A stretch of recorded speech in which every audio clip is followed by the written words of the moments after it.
ಮತ್ತೆ sign out ಅಂತ ಬರ್ತಾ ಇದೆ. ಓಕೆನಾ?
ವಿಡಿಯೋ ಕಾಣ್ತೀನಿ.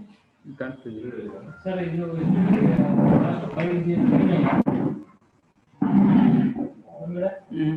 ಯಾವ್ದಾದ್ರು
ಬರ್ತಾ ಇದೆಯಲ್ಲ, ಕಾಣಿಸ್ತಾ ಇದೆಯಾ ನಂದು? ಮಾತಾಡೋದು ಕೇಳಿಸುತ್ತಾ? ಮಾತಾಡೋದು ಕೇಳಿಸುತ್ತಾ?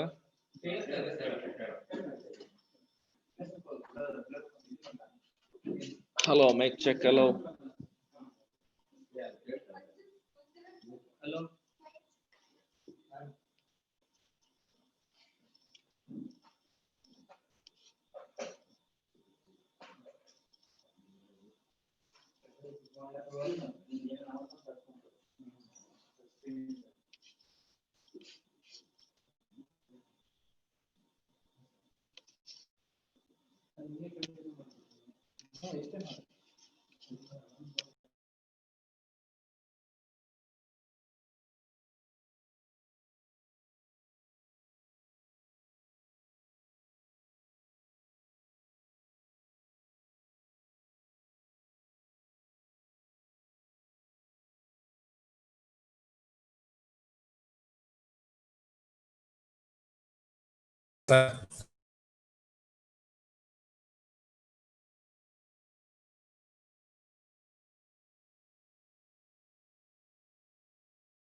ಚಿದಾನಂದ್ ಸರ್ ಕೇಳಿಸ್ತಾ ಇಲ್ಲ. Good morning. ಈಗ ವಾಯ್ಸ್ ಇದಾಗ್ತದೆ. Chidanand sir good morning. ಈಗ ಗುಡ್ ಮಾರ್ನಿಂಗ್. ಈಗ ಹಾ ಕೇಳಿಸ್ತಿದೆ. ಮಾರ್ನಿಂಗ್.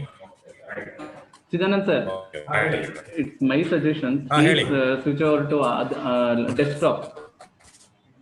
ವಾಯ್ಸ್ ಬ್ರೇಕ್ ಆಗ್ತಾ ಇದೆ ನಿಮ್ದು. ಅದು 2 ಇಂಟರ್ನೆಟ್ ಕನೆಕ್ಟ್ ಆಗಿದೆ ಸರ್, ಸ್ಪೀಡ್ ಇರಲ್ಲ. ಹಲೋ. ಈಗ ಇಲ್ಲ ಸರ್, ಕೇಳಿಸ್ತಾ ಇಲ್ಲ. ಅದ್ರಲ್ಲಾಗಿ ಒಂದು ಮಾಡೋದು ಎರಡು 2 to lines ಅಷ್ಟೇ. 10 minutes ಮಾಡಿಬಿಡೋದು. ಹ್ಞೂ ಸರ್. ಹಾಂ ಒಂದು 10 ನಿಮಿಷ ಮಾಡಿಬಿಡೋದು. ಯಾಕಂದ್ರೆ ಎಲ್ಲರೂ ಪಾರ್ಟಿಸಿಪೇಟ್ ಆಗಿದ್ದಾರೆ. ಹೌದಾ?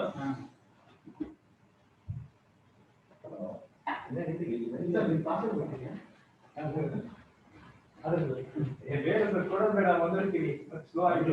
ಅಲ್ಲ, ಬೇಕಾದ್ರೆ ಇದಕ್ಕೆ ಮೊಬೈಲ್ ಕಳಿಸ್ಬೇಡಿ ಅಂತ ಹೌದಾ? ಹಾಂ, ತಗೊಳ್ಳಿ. ಮೇಡಮ್, ಅದು ಚಿದಾನಂದ್ ಸರ್ ಒಂಚೂರು ಕನೆಕ್ಟ್ ಮಾಡಿ. ಯಾವುದು ಜೀವೋಪಯೋಗಿ ಇದೆಯಲ್ಲ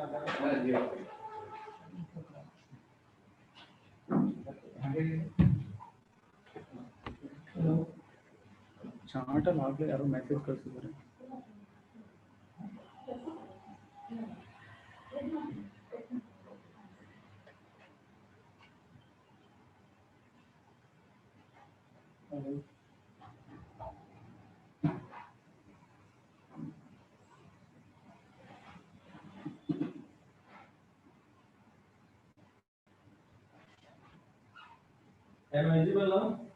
ಸುನೀತಮ್ಮ, ಬರತ್ ಒಂದು ನಿಮಿಷ, ಈ ಲೈಟು ಆನ್ ಮಾಡಿ. ಇದು ಆಮೇಲೆ ಸಾಧ್ಯವಾದಷ್ಟು ಮಾತಾಡ್ಬೇಡಿ.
Hello, Manju. Right, Allah?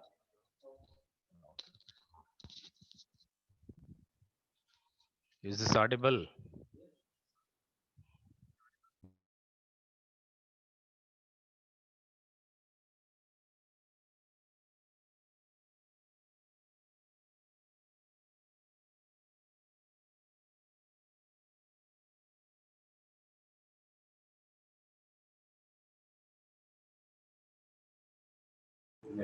Sir, we are also ready.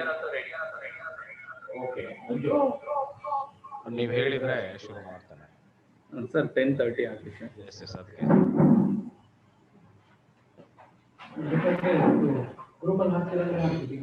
Link sir ಅದು ನನಗೆ ಮೆಸೇಜ್ ಮಾಡಿ ಸರ್. ಮೇಲ್ ಅಲ್ಲ ಹಿಂಗೆ ಹಾಕೋದು. ವಾಟ್ಸಪ್ ಹಾಕೋದು ಸರ್. ಕಾಲೇಜ್ ಮೇಲ್ಗೆ ಹಾಕಿ ಸರ್ ಮೇಡಮ್.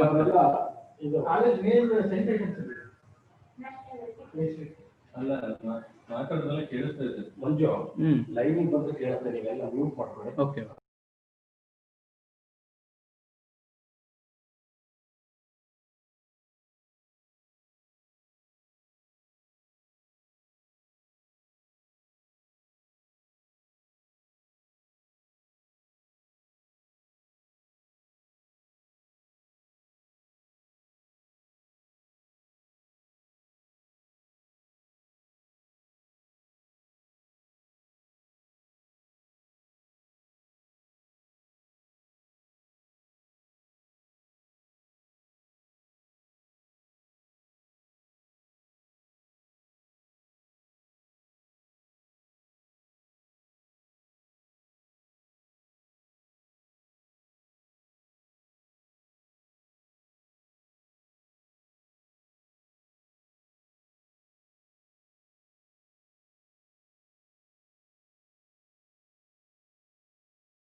ಮಾಡ್ಕೊಳ್ಳಿ ಸರ್ ಅದು.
ಹಲೋ ಹಲೋ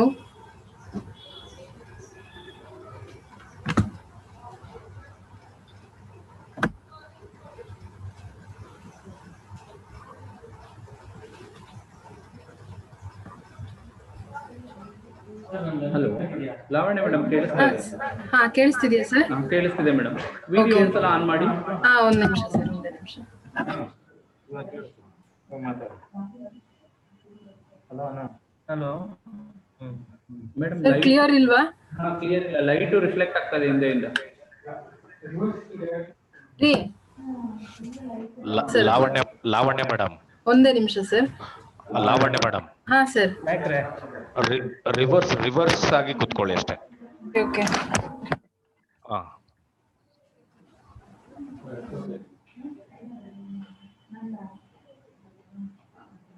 ಒಂದೇ ನಿಮಿಷ ಸರ್, ನೋಡ್ತೀನಿ.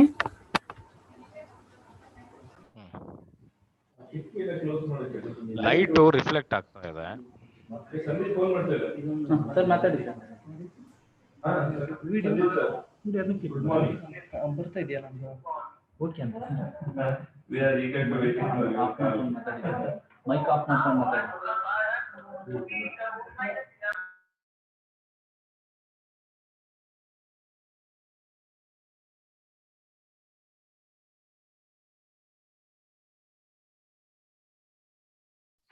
ಮೇಡಮ್, ಲಾವಣ್ಯ ಮೇಡಮ್, ಹಾ ಚಿದಾನಂದ್ ಸರ್. ಅಲ್ಲಿ ನಿಮ್ದು ಇದು ಲೈಟ್ ಇದಾಗ್ತಾ ಅದೇ ಇದೆ. ಸರಿ ಮಾಡ್ತಾ ಇದ್ದೀನಿ ಸರ್, ಒಂದೇ ನಿಮಿಷ. ಅದಕ್ಕೆ ಆಪೋಸಿಟ್ ಆಗಿ ಕುತ್ಕೊಳ್ಳಿ ಅಷ್ಟೇ. Okay okay. ಹಾ ಪಾಸಿಬಲ್. ಹಾ ಹಾ.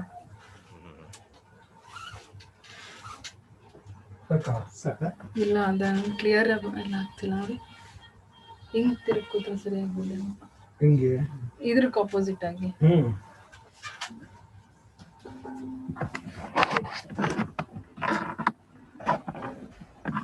ಹೀಗೆ ಹಿಂಗೆ. ಹಾ ಹೀಗೆ okay.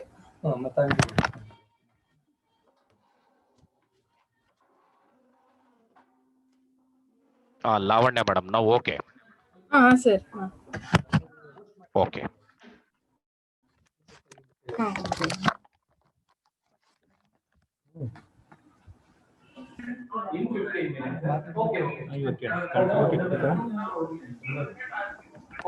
Hello Chidanand sir. Chidanand sir. Tell me, ಹೇಳಿ ಮೇಡಮ್. ಓಕೆ ಅಲ್ವಾ ಇವಾಗ?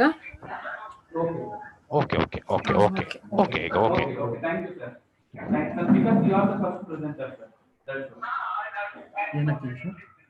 ಕ್ಲಿಕ್ ಮಾಡಿ ಸರ್ ವಾಯ್ಸ್ ಕ್ಲಿಯರ್ ಇದೆಯಾ?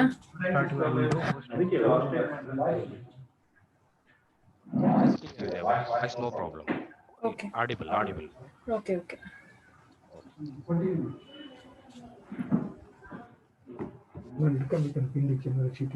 ಇಲ್ಲಿ ಇದ್ರಲ್ಲಿ ಇಟ್ಕೊಂಡಿದ್ದೀನಿ.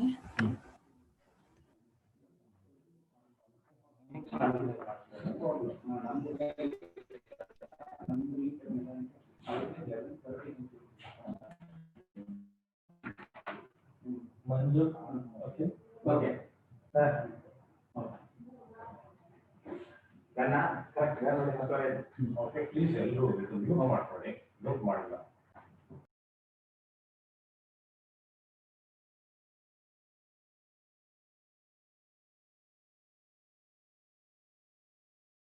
World region in the future. What role did the Empire of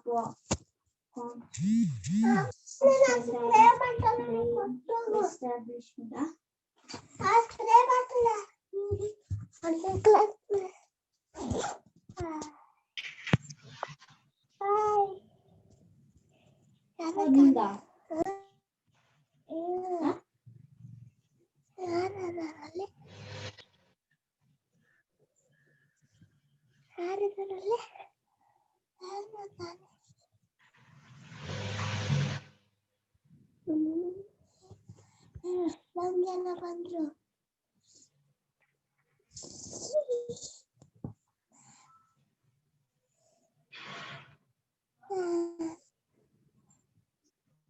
ಬಂದ್ರು ನಾವು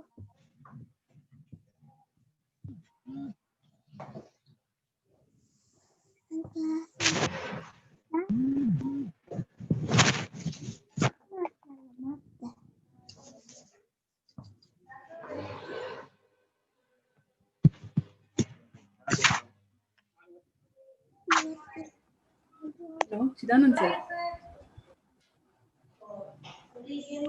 ಮೇಡಮ್ ಟೆಲ್ ಮಿ. ಹೇಳಿ ಮೇಡಮ್ ಹೇಳಿ. ಹಲೋ ಲಾವಣ್ಯ ಮೇಡಮ್ ಹೇಳಿ. ಸರ್ ನಾನು ವಿಡಿಯೋ ಆನ್ ಮಾಡಿದ್ದೀನಿ. ಕ್ಲಿಯರ್ ಅನ್ನಿಸ್ತಿದೆಯಾ ನೋಡಿ ಸರ್ ಈಗ? ಸಾರಿ ವಾಯ್ಸ್ ಕ್ಲಿಯರ್ ಇಲ್ಲ, ಹೇಳಿ. ಈಗ ಇದು ವಿಡಿಯೋ ಆನ್ ಮಾಡಿದ್ದೀನಲ್ಲ, ಕ್ಲಿಯರ್ ಅನ್ನಿಸ್ತಾ ಇದ್ದೀನಾ ವಾಯ್ಸು ನಂದು? ಇದು ಮುಖ ವಿಡಿಯೋ ಆಫ್ ಮಾಡಿ. ನಮ್ದು ಸೌಂಡ್ ಹೋಗ್ಬಾರ್ದು. ಮ್ಯೂಟ್ ಆಗಿದೆ ನೋಡಿ. ಓಕೆ ಮ್ಯೂಟ್ ಬೇಡ. ಇನ್ನು ಕ್ಲಿಯರ್ ಆಗಿಲ್ಲ ಅಂದ್ರೆ ಸ್ಟಡಿ ಮಾಡ್ಕೊಂತಿರ್ತಾನೆ ಅವರು.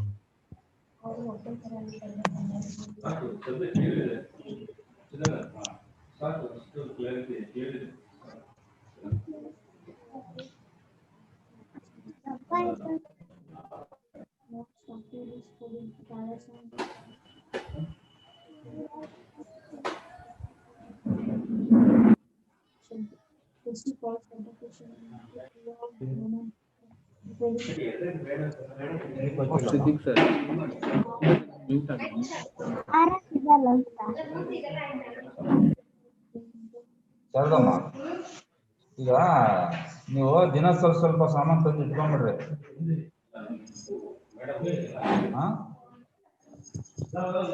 ಏನೋ ಅರೇಂಜ್ ಮಾಡ್ಕೊಳ್ಳೋಂಗಿದ್ರೆ ಅರೇಂಜ್ ಮಾಡ್ಕೊಂತೀವಿ.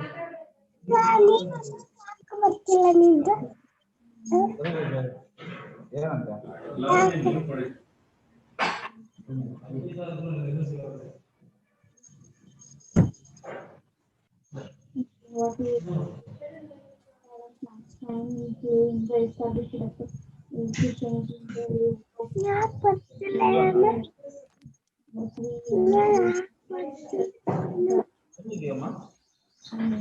ಸೆಂಡ್ ಬೈ ಮೇಲ್.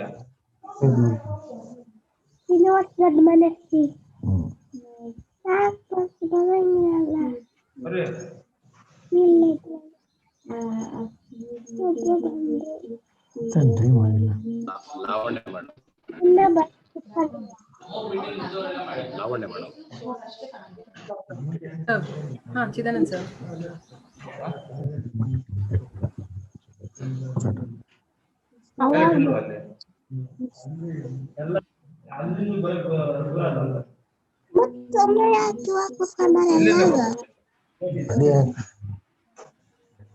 ಅಲ್ಲೆಲ್ಲ ಈಶಾನ್ಯ ಮೂಲೆ ಟಾಯ್ಲೆಟ್ ಅದು ದೇವ್ರ ಮೂಲೆ. ಇಲ್ಲೇ ಮಲ್ಕೊಳ್ಳೋದಲ್ವ, ಅಲ್ಲಿ ಮಲ್ಕೊಂತೀರಿ ಇಲ್ಲಿ ಮಲ್ಕೋತೀರಿ, ಇಲ್ಲಿ ಮಲ್ಕೊಳತ್ತಾನೆ. ಇಲ್ಲ ಇಲ್ಲಿ ಮಲ್ಕೋದ್ ನೈಟ್. ಬೆಳಗ್ಗೆ ಹೋದ ಅವ್ರು ಅಲ್ಲಿ ಇರ್ಬೇಕಷ್ಟೇ. ನೈಟ್ ಇಲ್ಲೇ ಮಲ್ಕೋದ್ ನೀವು. ಟಾಯ್ಲೆಟ್ ನಿಮ್ಮ ಕಡೆನೇ ಇರುತ್ತಲ್ಲ, ಯೂಸ್ ಮಾಡ್ತಾರೆ. throughout the Roman Empire.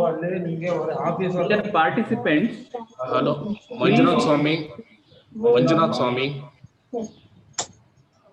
Participant Manjunath Swamy. Dear participants, please mute your phone. Sorry, please mute your mic and video.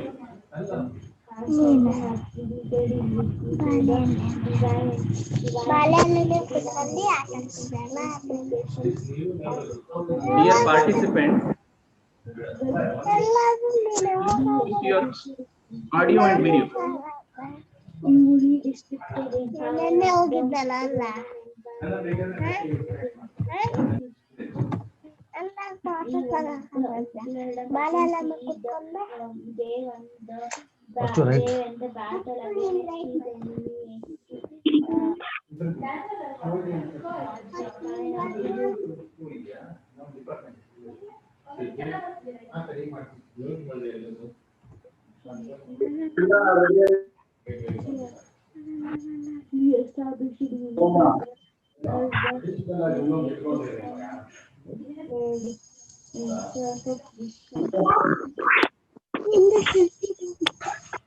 ನಿನಗೆ ಯಾಕೆ ನಾನು ಕಲೆಯಿಂದ ಏನೋ ಮಾಡ್ತೀನಿ ಇಪ್ರೇನು ಓದ್ತಿರಲ್ಲ.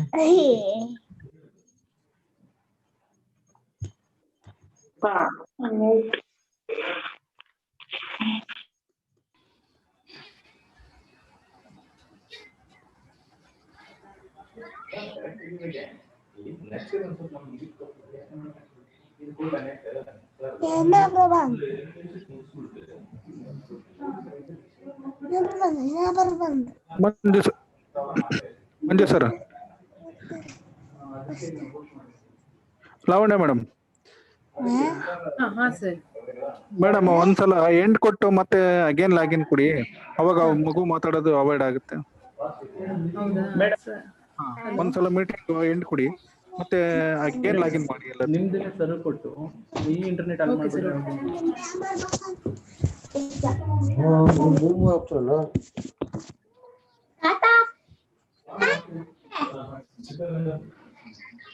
ತೆಗಿ ಸ್ಟಾರ್ಟ್ ಮಾಡ್ಬೇಕು, ಗೇಟ್ ತೆಗಿ. ಸರ್ ಪ್ಲೀಸ್ ಮ್ಯೂಟ್ ಮಾಡಿ sir.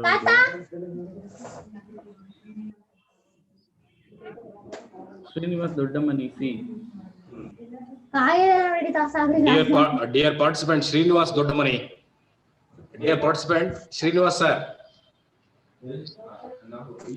Please mute your voice. Srinivas sir. Srinivas Dodamani sir. ಇದು zoom ಆಗು.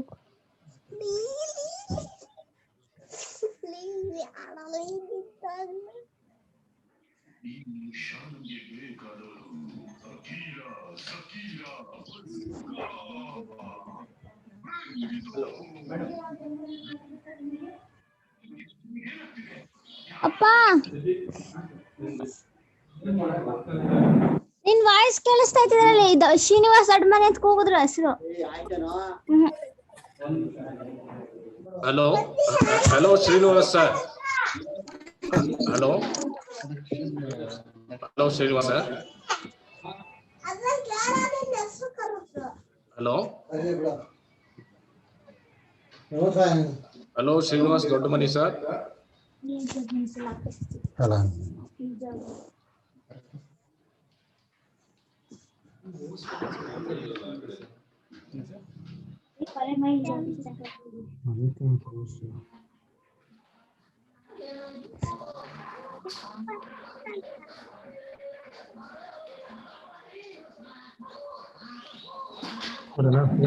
ಟೈಮ್ ಆಯ್ತು ಕೊಡ ಕೊಡ ಒಪ್ಪಿಸ್ತೀವಿ ಕೊಡ. ಅದು ಉಳಿದಿರೋ ಕೂಡ ಲಾಸ್ಟಿಗೆ ಕೈ ಕೊಡೋದನ್ನ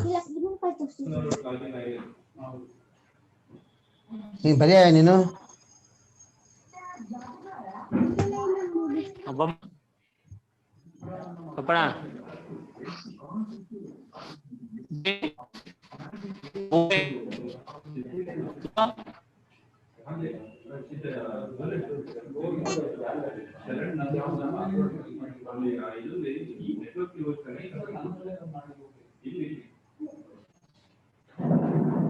ನಾನು ಮಾಡ್ಬೇಕಾದ್ರೆ ನನಗೆ ಬಿಟ್ಕೊಡಿ ಅಷ್ಟೇ.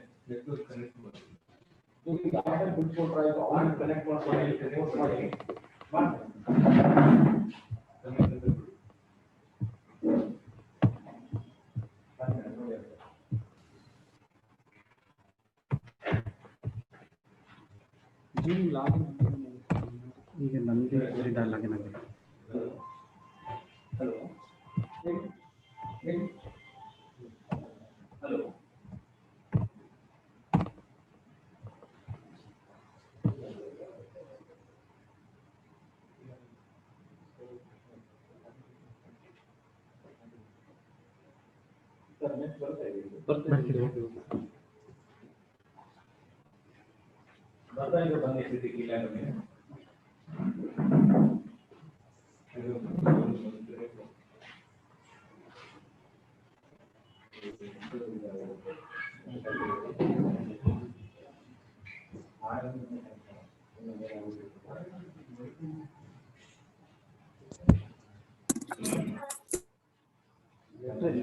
ಫೋನಿಂದ ಕಳಿಸಿದ ಅಲ್ಲಿ ಆಫೀಸಲ್ಲಿ ಕೊಡಿ ಒಳಗೆ. ಸೊ ಇವ್ರು ನಂದು ಹೋಗ್ಸಿದ್ರಪ್ಪ ಸರ್. ಮತ್ತೆ ಇದು ಮಾಡಿದ್ರಾ ಮತ್ತೆ ಹೋಯ್ತಾ ಅಂತ.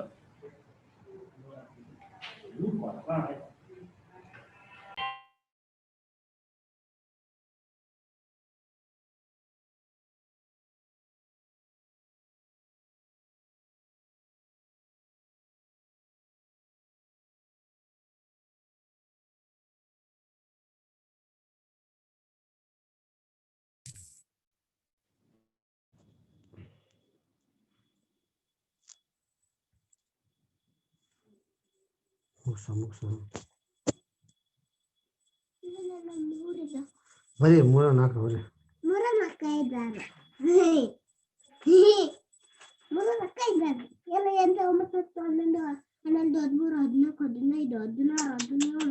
17, 18, 19. Srinivas Doddamani sir. Srinivas Doddamani sir. Srinivas sir. Srinivas Doddamani sir. 26, 27, 28, 29, 24. 31.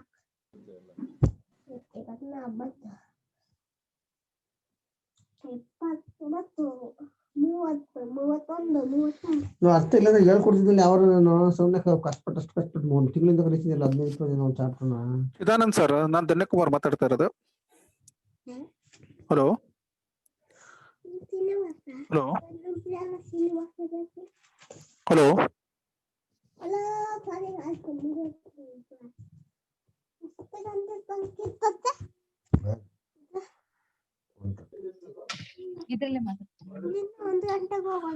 Lavanya madam.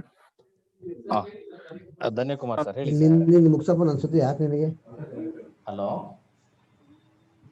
Hello Dhanyakumar sir. ಈಗ ನಾನು ಬಿಟ್ಕೊಡ್ತೀನಿ. ಇದು ಇಲ್ಲಿ ಚೆನ್ನಾಗಿ ಗೊತ್ತಿತ್ತು.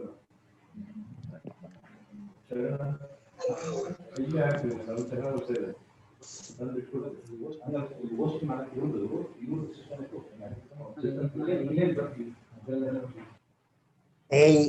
ನಾನು ಸುದ್ದಿ ಬರ್ಬಿಡೋದೇನು.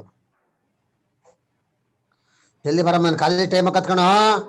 ನೀವೇನು ಹೋಗ್ಲೇಬೇಕಂತ ಕಾಯ್ತಿದ್ದೆ ಹಂಗೆ ಏನಿಲ್ಲ ಏನಿಲ್ಲ. ಮೊನ್ನೆ ಎಷ್ಟು ಹೇಳ್ತೀನಿ ಮತ್ತೆ. ಹಲೋ ಅಲ್ಲ 9 ಗಂಟೆಯಿಂದ ಅರ್ಧ ಗಂಟೆ ಅಂದು 9:30 ಆಯ್ತು, 10 ಗಂಟೆ ಆಯ್ತು, 10:30 ಆಯ್ತಮ್ಮ. ಅವಳು ಕಾಲೇಜ್ ಹೋಗ್ಬೇಕಂತ ನಾಟಕ ಆಡ್ತಾರೆ ಇಷ್ಟೆಲ್ಲ. ಅವಳು 15 ವ್ಯಾಯಾಮ ಮಾಡ್ತಿರೋ ಜನಗಳು ನೋಡಿ ಅಲ್ಲಿ ಏನ್ ಮಾಡ್ತಿದ್ಯಮ್ಮ? ಉಸ್ರ ಬಿಡು. ಅದನ್ನ ನಿಂಗೆ ಕಾಲೇಜಿಗೆ ಹೋಗೋರು ಕುತ್ಕೋಬೇಕು. ನಾನು ಕಾಲೇಜ್ ಹೋಗ್ಬಿಟ್ಟು ಮತ್ತೇನು ಉದ್ದೇಶ? Correct ಮಗಳಲ್ಲ ಏನಾಗೈತೆ?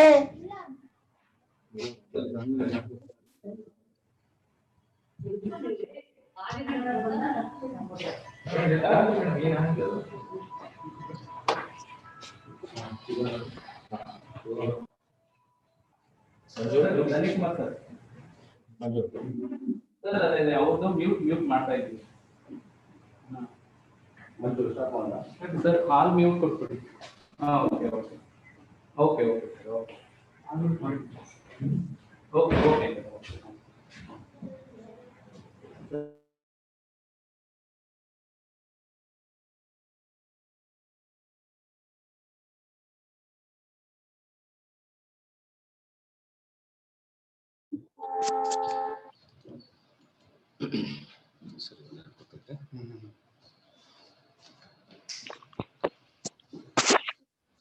Good morning. Very good morning, sir. Good morning. Very good morning, A sir. warm welcome to all. Myself, Dr. Chidananda MK, Assistant Professor, SVK National College of Education, Shivamogga, Karnataka. Mano Pubbangama Dhamma, Mano Setha Manomaya. Mano Pubbangama Dhamma, Mano Setha Manomaya. Bhagavan Buddha. This statement is in Pali language. I am trying to translate it in English. Mind is the only source for all human behavior. In this context, the present area of webinar is very relevant in this pandemic situation. Respected dignitaries and my dear participants, once again, welcome to all for this national webinar on understanding mental health and psychological well-being in educational practices during COVID-19 situation. Conducted by SV Krishnamurthy, National College of Education, Shivamogga, in collaboration with Kuvempu University, Karnataka State Aided B.Ed College Teachers Association, and Kuvempu University Aided College Teacher Educators Association. Now I request respected Dr. Prakash K, Principal, SVK National College of Education, Shivamogga, to welcome you all. Over to Dr. Prakash, sir.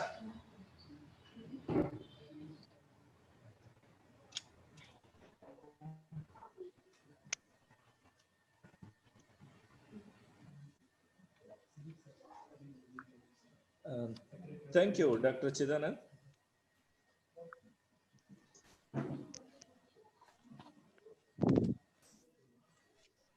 A warm welcome to one and all.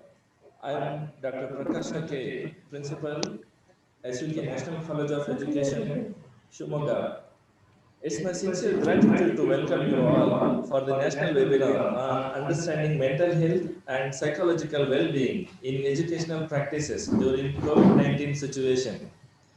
For this auspicious program, on behalf of SV Krishnamurti Rao National College of Education, Shumoga, Kuvempu University Aided B.Ed College Teachers Association, Karnataka State B.Ed College Teachers Association, Bangalore, and Kuvempu University, Shankaraghatta. I heartily welcome our Honorable Registrar, Professor S.S. Patil, Kuvempu University, for inaugural address.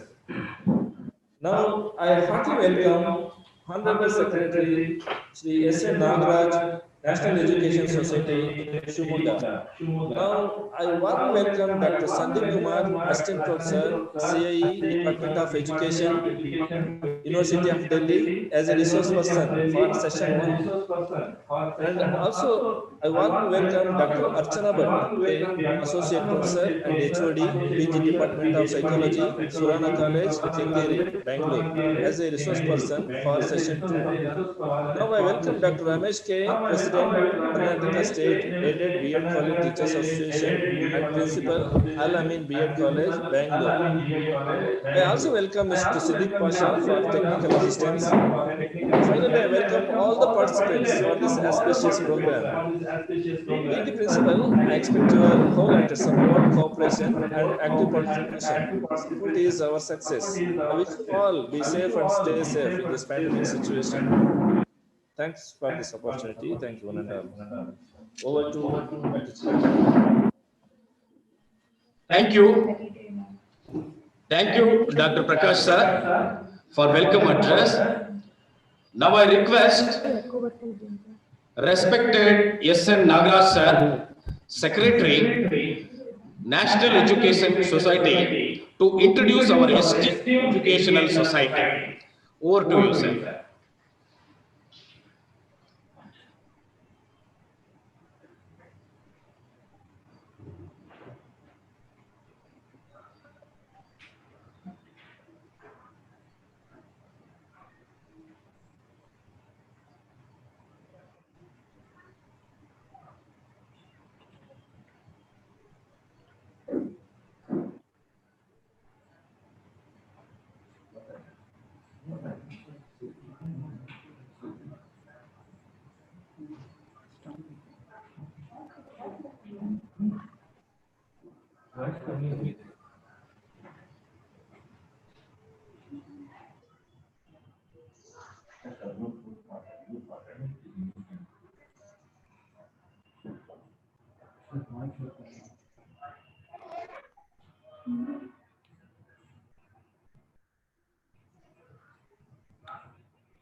I'm associated with a webinar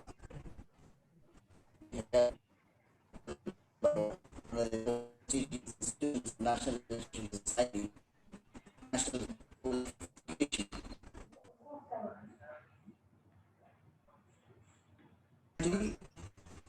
Very interesting.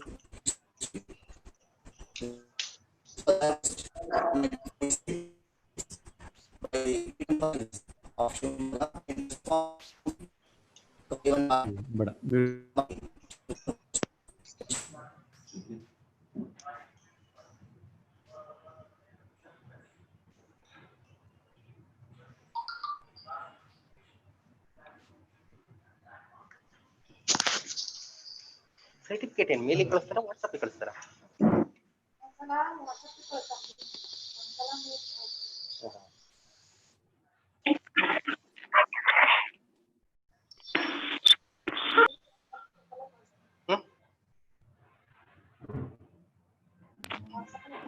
ಅಂದ್ರೆ ನಮ್ಮ separate ವಾಟ್ಸಪ್ಪಿಗೆ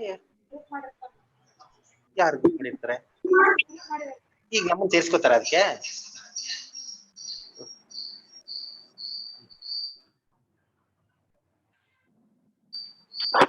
The voice is not clear.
ಎಂತ ಶುರುವಾಗಿದೆ ಅಂತ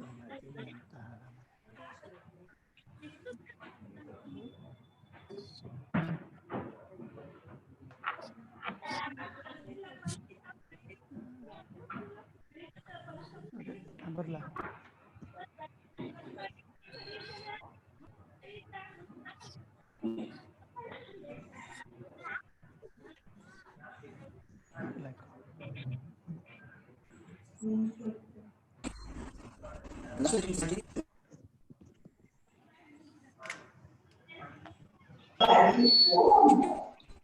First, 1946 by freedom fighters, given by Mahatma.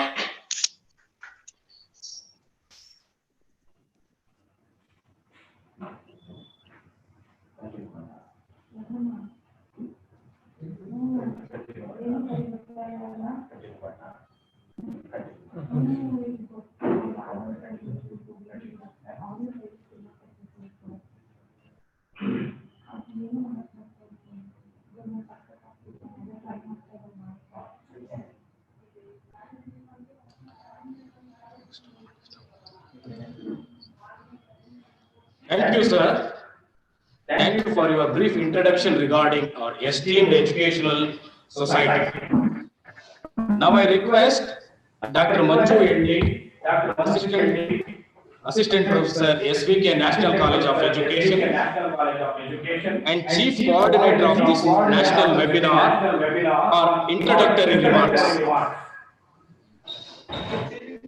Thank you, Dr. Chidanand, sir. A very good morning to one and all. Welcome to today's one-day national webinar on understanding mental health and psychological well-being in educational practices during COVID-19 situation. Thank you for joining us for today's webinar. I am Dr. Manju Endi, working as Assistant Professor at SVK National College of Education, Shimoga. Honorable dignitaries, resource persons, this national webinar, and dear participants, as an organizer, I am very happy to share my views on today's one-day national webinar. The infectious disease, coronavirus, also known as COVID-19, has deeply affected the global economy. This has also shaken up the education sector, and this fear is vibrating across the education sector globally. The COVID-19 pandemic outbreak forced many schools and colleges to remain closed temporarily. Several areas are affected worldwide, and there is a fear of losing this whole ongoing process of education in the coming future. Various schools, colleges, and universities have discontinued in-person teaching. As per the assessment of the researcher, it is uncertain to get back to normal teaching anytime soon. As social distancing is a most excellent at this stage, this will have a negative effect on learning opportunities. Educational units are struggling to find options to deal with this challenging situation. These circumstances make us realize that scenario. Planning is an urgent need for academic institutions. This is a situation that demands humanity and unity. There is an urgent need to protect and save our students, faculty, academic staff, communities, societies, and the nation as a whole. The pressure and stresses of the pandemic are being felt across the world, and it is becoming more and more important to consider its impact on the mental well-being of teachers and academicians. This shows various psychological problems and important consequences in terms of mental health, including stress, anxiety, depression, frustration, and uncertainty during COVID-19 outbreak emerged progressively. Becoming psychological well-being and mentally healthy is necessity for of the changing world. Before we learn one skill and aspect, it becomes redundant as new aspect emerges. This rapid change makes it necessary to learn to be happy and adjust with available contextual situations. COVID 19 has also changed our life severely in all spheres of life and has imposed unexpected conditions on living. People are quarantined in their homes, schools are closed, and children are at home, cannot go even for play. Sociability is challenged and it is asked to follow social distancing. This is a new context which people have not experienced earlier, the two worldwide. These unexpected impositions have impacted our life negatively. Children at home may feel unhappy, stressed, frustrated, uneasy, anxious, which is very obvious as they have never seen such a situation before. Now, parents and teachers' responsibility increases to look after the health, particularly mental health of children and as well as the society. Along with this, teachers, parents, or caregivers must be careful about their own health as they will be working under tremendous pressure. Keeping this context at center, our first resource person, Dr. Sandeep sir, will be discuss the mental health issues of teachers, children, and parents may face, along with feasible suggestions for addressing these concerns in the first section. The major part of the world is on quarantine due to the serious outbreak of this global pandemic COVID-19, and the coronavirus has made institutions to go from offline mode to online mode of pedagogy. This crisis will make the institutions which were earlier unwilling to change to accept modern technology. This pandemic will show us the worthwhile side of online teaching and learning. With the help of online teaching modes, we can meet a large number of students at any time in any part of the world. All institutions must scramble different options of online pedagogical approaches and try to use technology more aptly. Many universities around the world have fully digitized their operations, understanding the dreadful need of the current situation. There are n number of technologies available for online education, but sometimes they create a lot of difficulties. These difficulties and problems associated with modern technology range from downloading errors, issue with installation, login problems, problems with audio and video, and so on. Sometimes students find online teaching to be boring and unengaging. Online learning has so much of time and flexibility that students never find time to do it. Personal attention is also a huge issue facing online learning. Students want two-way interaction, which sometimes gets difficult to implement. Students' non-serious behavior in terms of time and flexibility can cause a lot of problems. All students and learners are not the same. They vary in degrees of their capabilities and confidence level. Some do not feel comfortable while learning online, leading to increased frustration and confusions. inadequate compatibility between the design of the technology and component of psychology required by the learning process, and inadequate customization of learning process can obstruct the teaching process and creates an imbalance. Our resource person, Dr. Archana Madam, will focus in her presentation on these issues in the second session, and Madam will also addressing the psychological needs of the learner in an online learning platform, the role of parents in an online learning scenario, the psychological skills required by educators in adapting to digital education system, and finally identifying psychological distress in students in an online classes. Dear participants, once again, I welcome you all for this one-day national webinar and hope you will have a very informative and enriching session by our beloved resource person. Thank you. Thank you, Dr. Manju Enti. Thank you for providing a bird's eye view on today's webinar. Now I request Mr. Manjunatha DS, Assistant Professor, SVK National College of Education, to introduce our Honorable Registrar of Kuvempu University, Professor S.S. Patil sir. Over to Manjunath DS. A very good morning to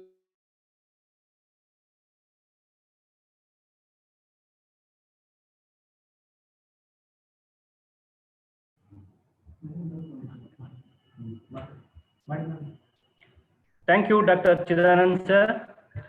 A very good morning to all. Myself, Mr. Manjunatha DS, Assistant Professor, SVK National College of Education. It's an immense pleasure for me to introduce one of the great intellects who believe in simple living and high thinking is none other than the Professor S.S. Patil sir, the Registrar of Kuvempu University. As this would be a difficult job for me to introduce such a great person in short span of time as he is having a high profile. Nevertheless, I am attempting to introduce Professor S.S. Patil sir to you all. Professor S.S. Patil sir, as born on 19th June 1964, he is a well-known scholar, academician, and a good administrator too. Sir is having a 20 years of vast teaching experience as visiting faculty, principal, associate professor, and professor. Professor S.S. Patil sir has also served in different administrative position as a special officer to Chief Minister of Karnataka in 2009, Chairman of MPhil Committee and Chairman of Doctoral Committee, Kuvempu University, BOE and BOS member for different universities, syndicate member and academic council member of Kuvempu University, task force member of Karnataka Knowledge Commission, Government of Karnataka, member of Mission Group, Karnataka Knowledge Commission, Government of Karnataka, member of Development Council in Diet, member of Editorial Board in Teacher, Thematic Journal of Education, Director of Planning, Monitoring and Evaluation Board, Kuvempu University, Dean of Education Faculty, Kuvempu University, acting Vice Chancellor of Kuvempu University. At present, he is serving as a Registrar of Kuvempu University. Professor S.S. Patil sir, an eminent scholar, and his area of specializations are advanced educational psychology, advanced educational technology, research methodology, and distance education. Sir has published 8 books and 95 research articles in different journals and research projects. Sir has presented around 135 papers in different international, national conference and individual lecturers as a resource person in various training programs. Apart from all this, he is a great human being and a model for several budding teachers. Once again, I would like to welcome Professor S.S. Patil sir to the webinar for the inaugural speech. Thank you.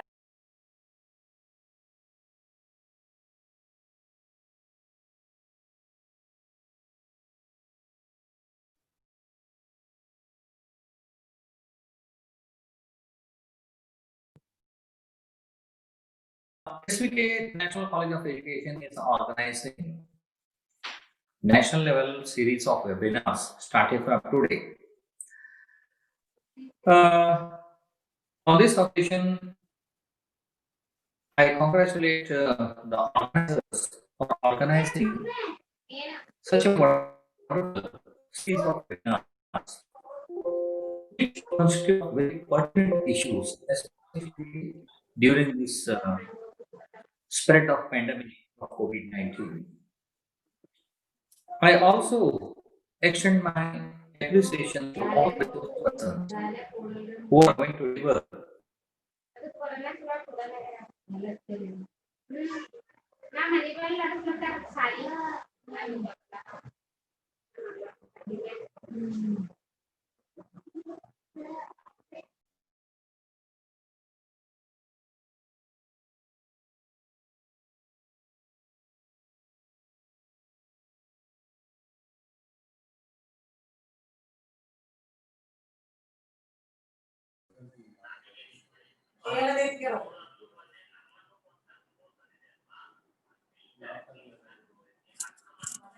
Chandrappa sir ಅಲ್ಲ voice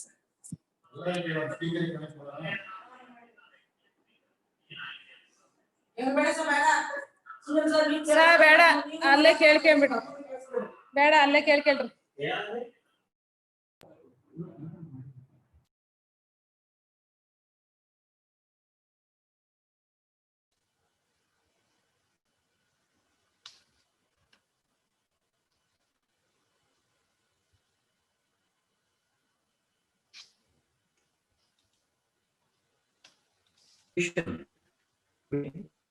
this routine gets hampered, it becomes very difficult for any individual to adjust to a new routine. That new routine is not some sort of work, but having no work. How to adjust to the situation having no work is very difficult. Yeah, all experience it.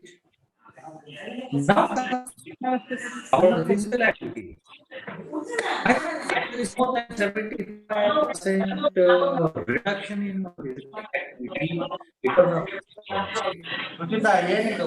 and as we all know that idle mind is a devil's workshop.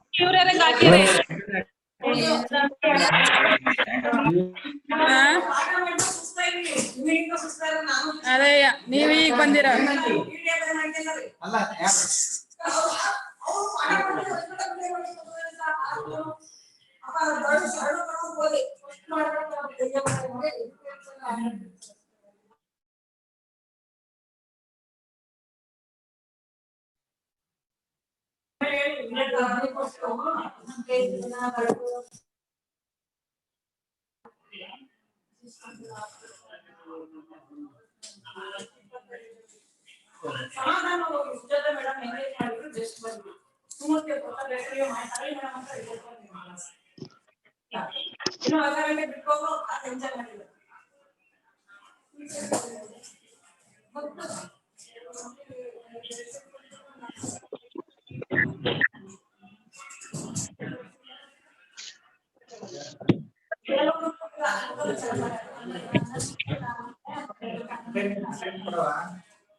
Now, I would like to thank our Honorable Registrar, Professor S.S. Patil sir, for his inspirational speech, which has motivated us to conduct much more events in future.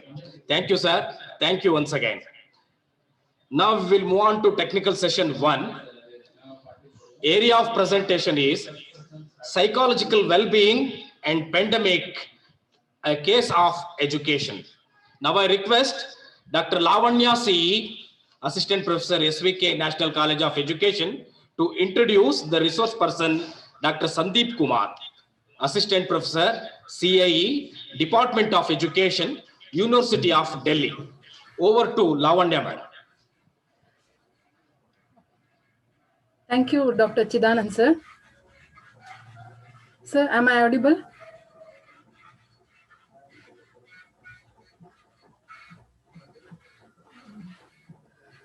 Thank you, Dr. Chidanand, sir. A warm greetings to all. This is Dr. Lavanya CE, working as an assistant professor at SVK National College of Education, Shivamogga. I'm very much privileged and honored to introduce one of the resource persons of today's webinar, Dr. Sandeep Kumar, who is a young, energetic, and highly scholared. Dr. Sandeep Kumar is a great intellect with high profile. This would be a great pleasure for me to introduce Dr. Sandeep Kumar sir to you all, who has achieved a lot in the field of education in a very short span of time. Dr. Sandeep Kumar has secured his MPhil and doctoral degree from the University of Delhi in the year 2014. Sir has worked as a PG teacher in Kendriya Vidyalaya, Vikaspuri, New Delhi, lecturer in Diet in RK Puram, SERT, New Delhi, and assistant professor in the Department of Education at Kasturi Ram College of Higher Education. And presently, he is serving as an assistant professor in the Department of Education, University of Delhi. Dr. Sandeep Kumar has served in the different administrative positions such as resident tutor at CIE,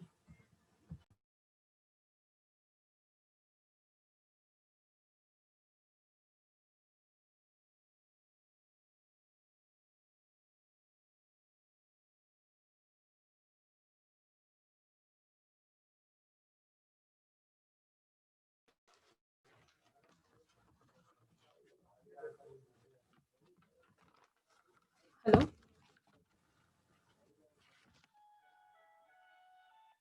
Hello, sir. First in the help, sir. Unmute ಮಾಡಿ. Okay, okay.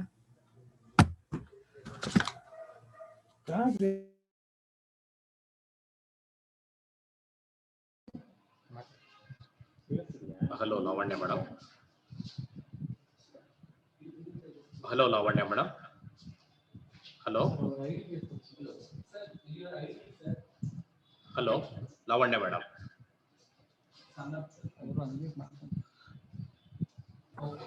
Hello, sir. Lavanya madam. Okay. Okay, sir.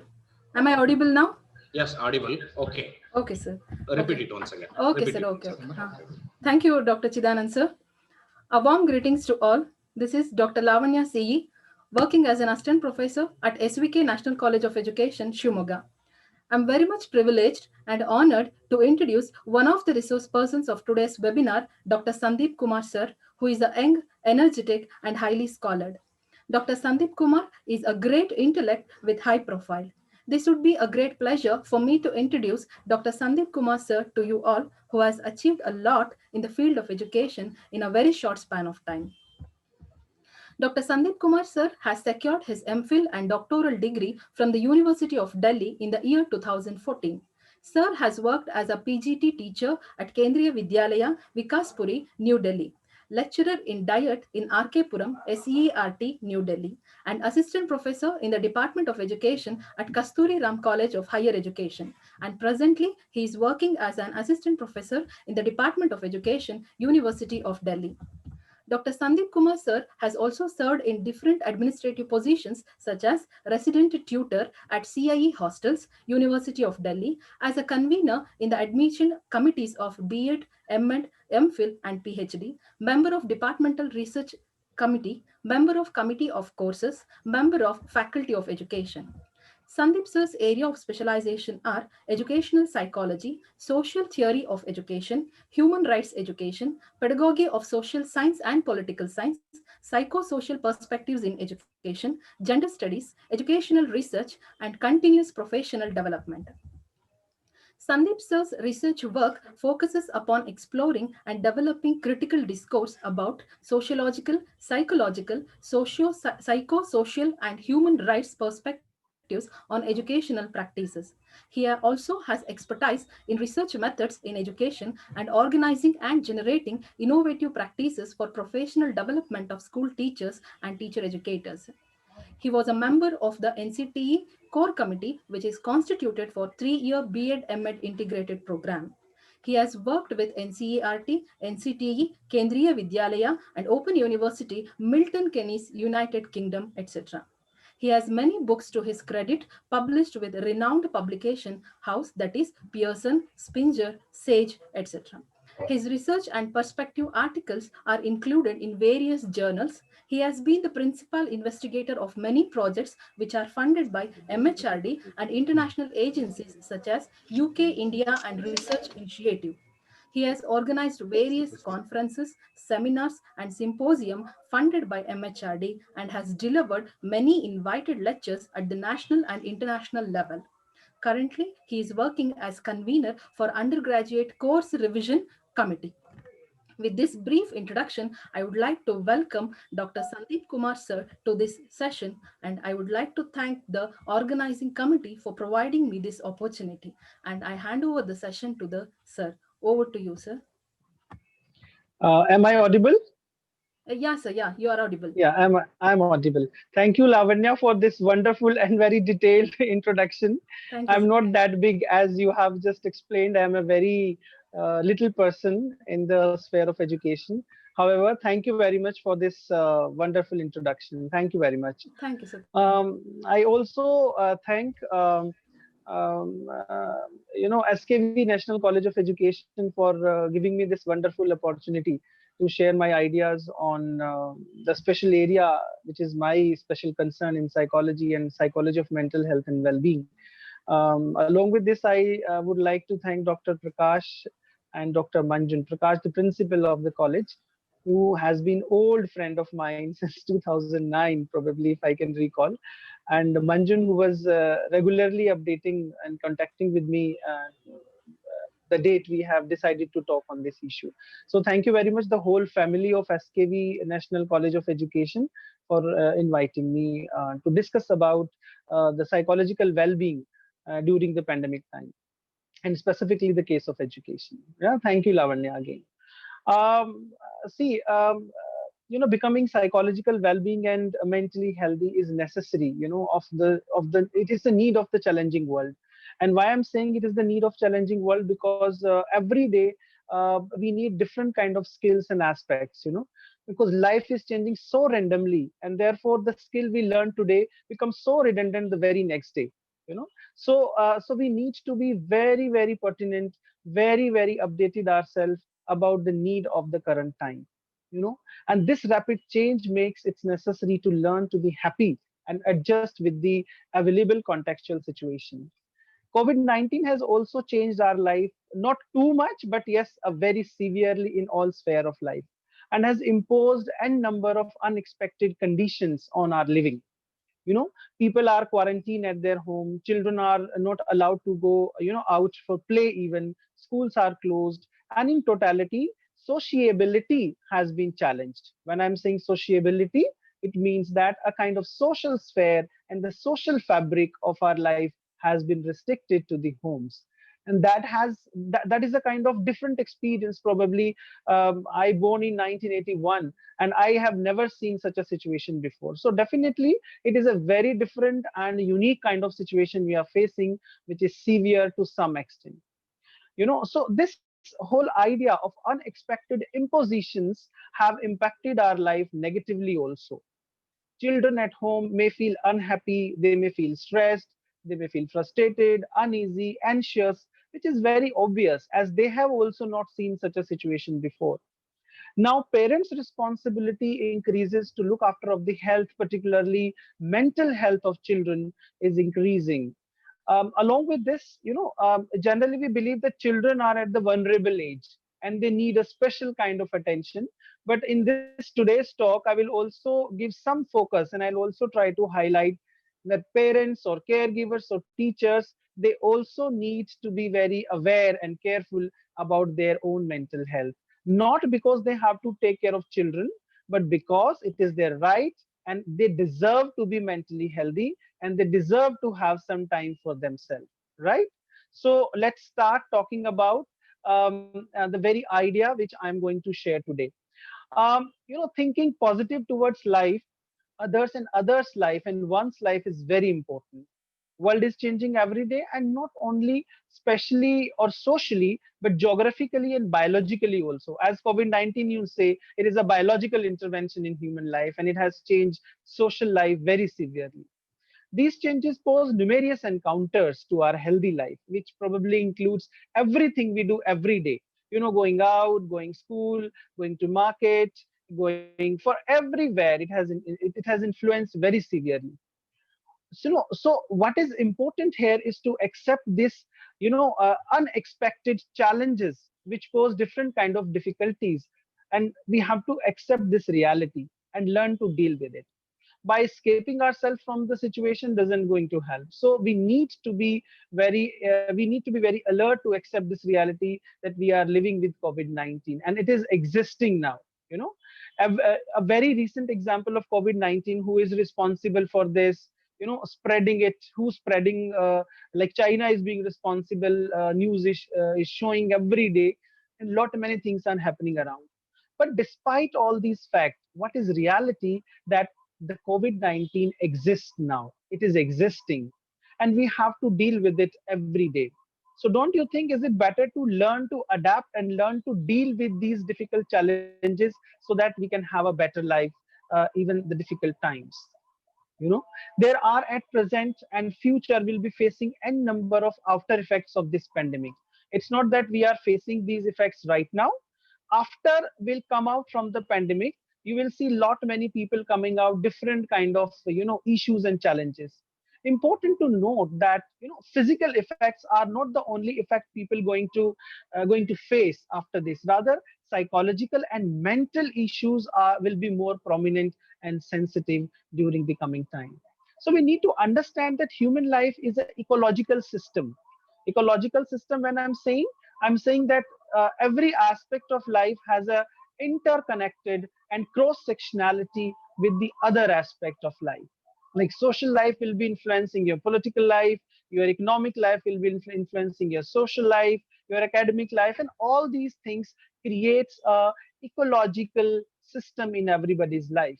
you know that is what I'm calling it. Our life is an ecological process, which also means that there are various aspects of life such as physical, social, intellectual, etc., and effect in any one of the aspect directly or indirectly influences the other aspects. Similarly, at present, COVID-19 is associated with physical or biological aspect of human life, but it is influencing other aspects of life like social, educational, economic, and so on. One of such aspect is psychological aspect. We can also call it mental health, which incorporates well-being, of an individual. Here, attempt is to made to understand and explore the mental health concerns people may have during this time, and how they can, keep themselves mentally healthy. Discussing further, it will be important to understand that most of the people do not take mental health concern easily. They are not very serious about it. They see it very casually. They even ignore the early symptoms of mental illness. First and foremost, it has to be accepted that mental illness can happen to anyone, and it is very common in life. And like other illness, हमें fever हो जाता है, we face we suffer with fever, we suffer with headache, we suffer with n number of physical illnesses. Mental health is also one of the illness, and we need to accept it. Similarly, it can be cured. We need to understand mental health not something like a ghost is coming on our mind and things like that. It is something which is very much curable and it is treatable. Here, it doesn't mean that everyone has mental illness. When I'm saying mental illness is very common, it does not mean that everyone is mentally ill. But various symptoms of anxiety, stress, etc. are very common. And these can be cured and these can be treated with little awareness. We don't need very great awareness at home, but we need a very little awareness to become aware and to deal with these issues. COVID-19, deals with an abbreviation. We must understand that, like, O represents for corona, VI represents for virus, D represents for disease, and as it come in 2019, so we call it 19. So that is how COVID-19 has been explained by UNESCO. And we also need to understand that it is a kind of virus which attacks on your respiratory system, and initial symptoms such as fever, cough, cold, and all these things. But these symptoms are very common to general flus and influenzas. Therefore, medical testings become important. That is UNESCO is talking about. The measures suggested by various national and international organizations, like you must be washing your hand after 20 minutes, after a after a very small time of period for 20 seconds, staying at home, wearing mask, and so on and so stuff, and following social distancing, which has been projected a very important in these days. Majority of people across world are at home and rarely they go out. It is sudden shift in lifestyle and longer and a kind of larger social open access has been restricted. We all are adapted. We all are made. Our nature is like that. We adapt situations very good. We are very good in adapting situations. But we need to understand that sudden changes definitely, create some problems and some issues in adjusting with the situation. Not all, but many of us may feel during this time stress, anxiety, negative thinking, and many more such unhealthy experiences. So, it is important for people to must know and be aware about the possible reasons and identification of mental health related symptoms, along with possible ways and the kinds of procedures we can deal with them. Along with this, it is also important to understand and note that children and old age people are more vulnerable to this virus. So it will be good to provide special care to them. This discussion will also address the persons responsible in family taking care of children. The talk discusses the problem children may face and what can be done as a parents and a caregiver to make easy for them to handle such a situation. A special section will be dedicated in this presentation after a few minutes, where we'll be talking about psychological well-being of parents and caregiver as well. Children, are to be given extra care. It doesn't mean that parents will not take care of themselves. They also have to take care of themselves. They are also human being. They can also face multiple problems, and therefore their mental health is also important. So what I'm trying to say in overall, that today I'll be talking about the mental health issues probably may faced by children in your home, which you may generally be ignoring. You may say that it is routine. And second, the mental health issues and kind of practices which parents, teachers, and general people can use for dealing with these difficult times. So the idea is to help people understand about their own well-being and facilitate young growing children. The discussion is organized in three sections probably, where first we'll talk a little bit and quickly about whom we call a mentally healthy person. And then after we'll talk about children and their concern and how one should deal with them. And third, we'll talk about how one can be mentally healthy and stress-free during this current situation. So I'm seeing a lot of questions coming, but I think I'll take questions once I'll finish my presentation, right? Is that okay? The organizers, is that okay? I'll take question after my presentation. Is it okay if I can take questions after my presentation? Sir, okay, sir. You can Okay. at the end. At the end, At the you end, I'll can. take my questions. Okay. Okay. Thank you. Okay, sir. So, who we consider a mentally healthy person? Stress is very common in everyone's life, and symptoms of mental illness are also very common. We are not talking about the severity, like people, those who need medical treatment and things like that, but more talking about in general sense of a everyday life, because everyone is not that severely mentally ill, but there are a lot of issues which we are facing every day and giving challenges to us. So we need to be aware of that. That is important. So anyone of you and me can face mental health problems during this time. In current situation, the probability of facing such problem is very high. As has been said earlier, that sudden changes also bring lot many changes in adaptation, and hence for mental health also. But we need to accept mental illness as important health concern. So doesn't accept it as a problem. Rather, we feel sometimes ashamed to share about it to the people. It may increase severely or severity of the context or the problem if we are not going to share with others. Our body and minds are very good communicator. They tell us everything. They keep informing us and communicating us about the problems our body face by various bodily and emotional messages. You don't feel happy, what is happening, your body is paining. So there are a lot of messages and indicators our body gives us all the time. But we most of the time we keep ignoring these symptoms, and adapt a unhealthy practice in life, such as oversleep, intake of alcohol, and sometimes it reaches to self-harm also. Still, many of us do not put required effort to improve the situation and keep suppressing these problems, to make them unknown to others. Like, oh, if I have some problem, somebody should not know about this. Okay, there is a mental issue, I am not going to talk to anybody because people will call me mad. So we just hide these issues with ourselves, and gradually they accumulate, and they come out as a very big problem in our health issues. So instead of sharing our problem and working on them, we generally develop a defense, of ourselves. And generally, you will heard people saying, "I am like that. I'm like that. I behave like that." No, no, it's very common to me. So when we heard these statements, believe me, my friends, this statement is very dangerous for being mentally healthy. It is very, very, very, very important to understand that. Because anyone is not like that. Nobody is like that. Everyone has a different way to handle issues. This optimism that there is always hope to improvement is the baseline of a mentally healthy person. Important to keep in mind that there is no need to feel about bad any kind of mental illness. These can be cured and with a positive attitude. There are numerous practices, which can be adopted and can be used to deal with such mental health issues. But we have to keep in mind that we all have to be persistent and patient, as this process of becoming psychological well-being takes some time. In current pandemic situation, we also have to be more watchful, about our mental health.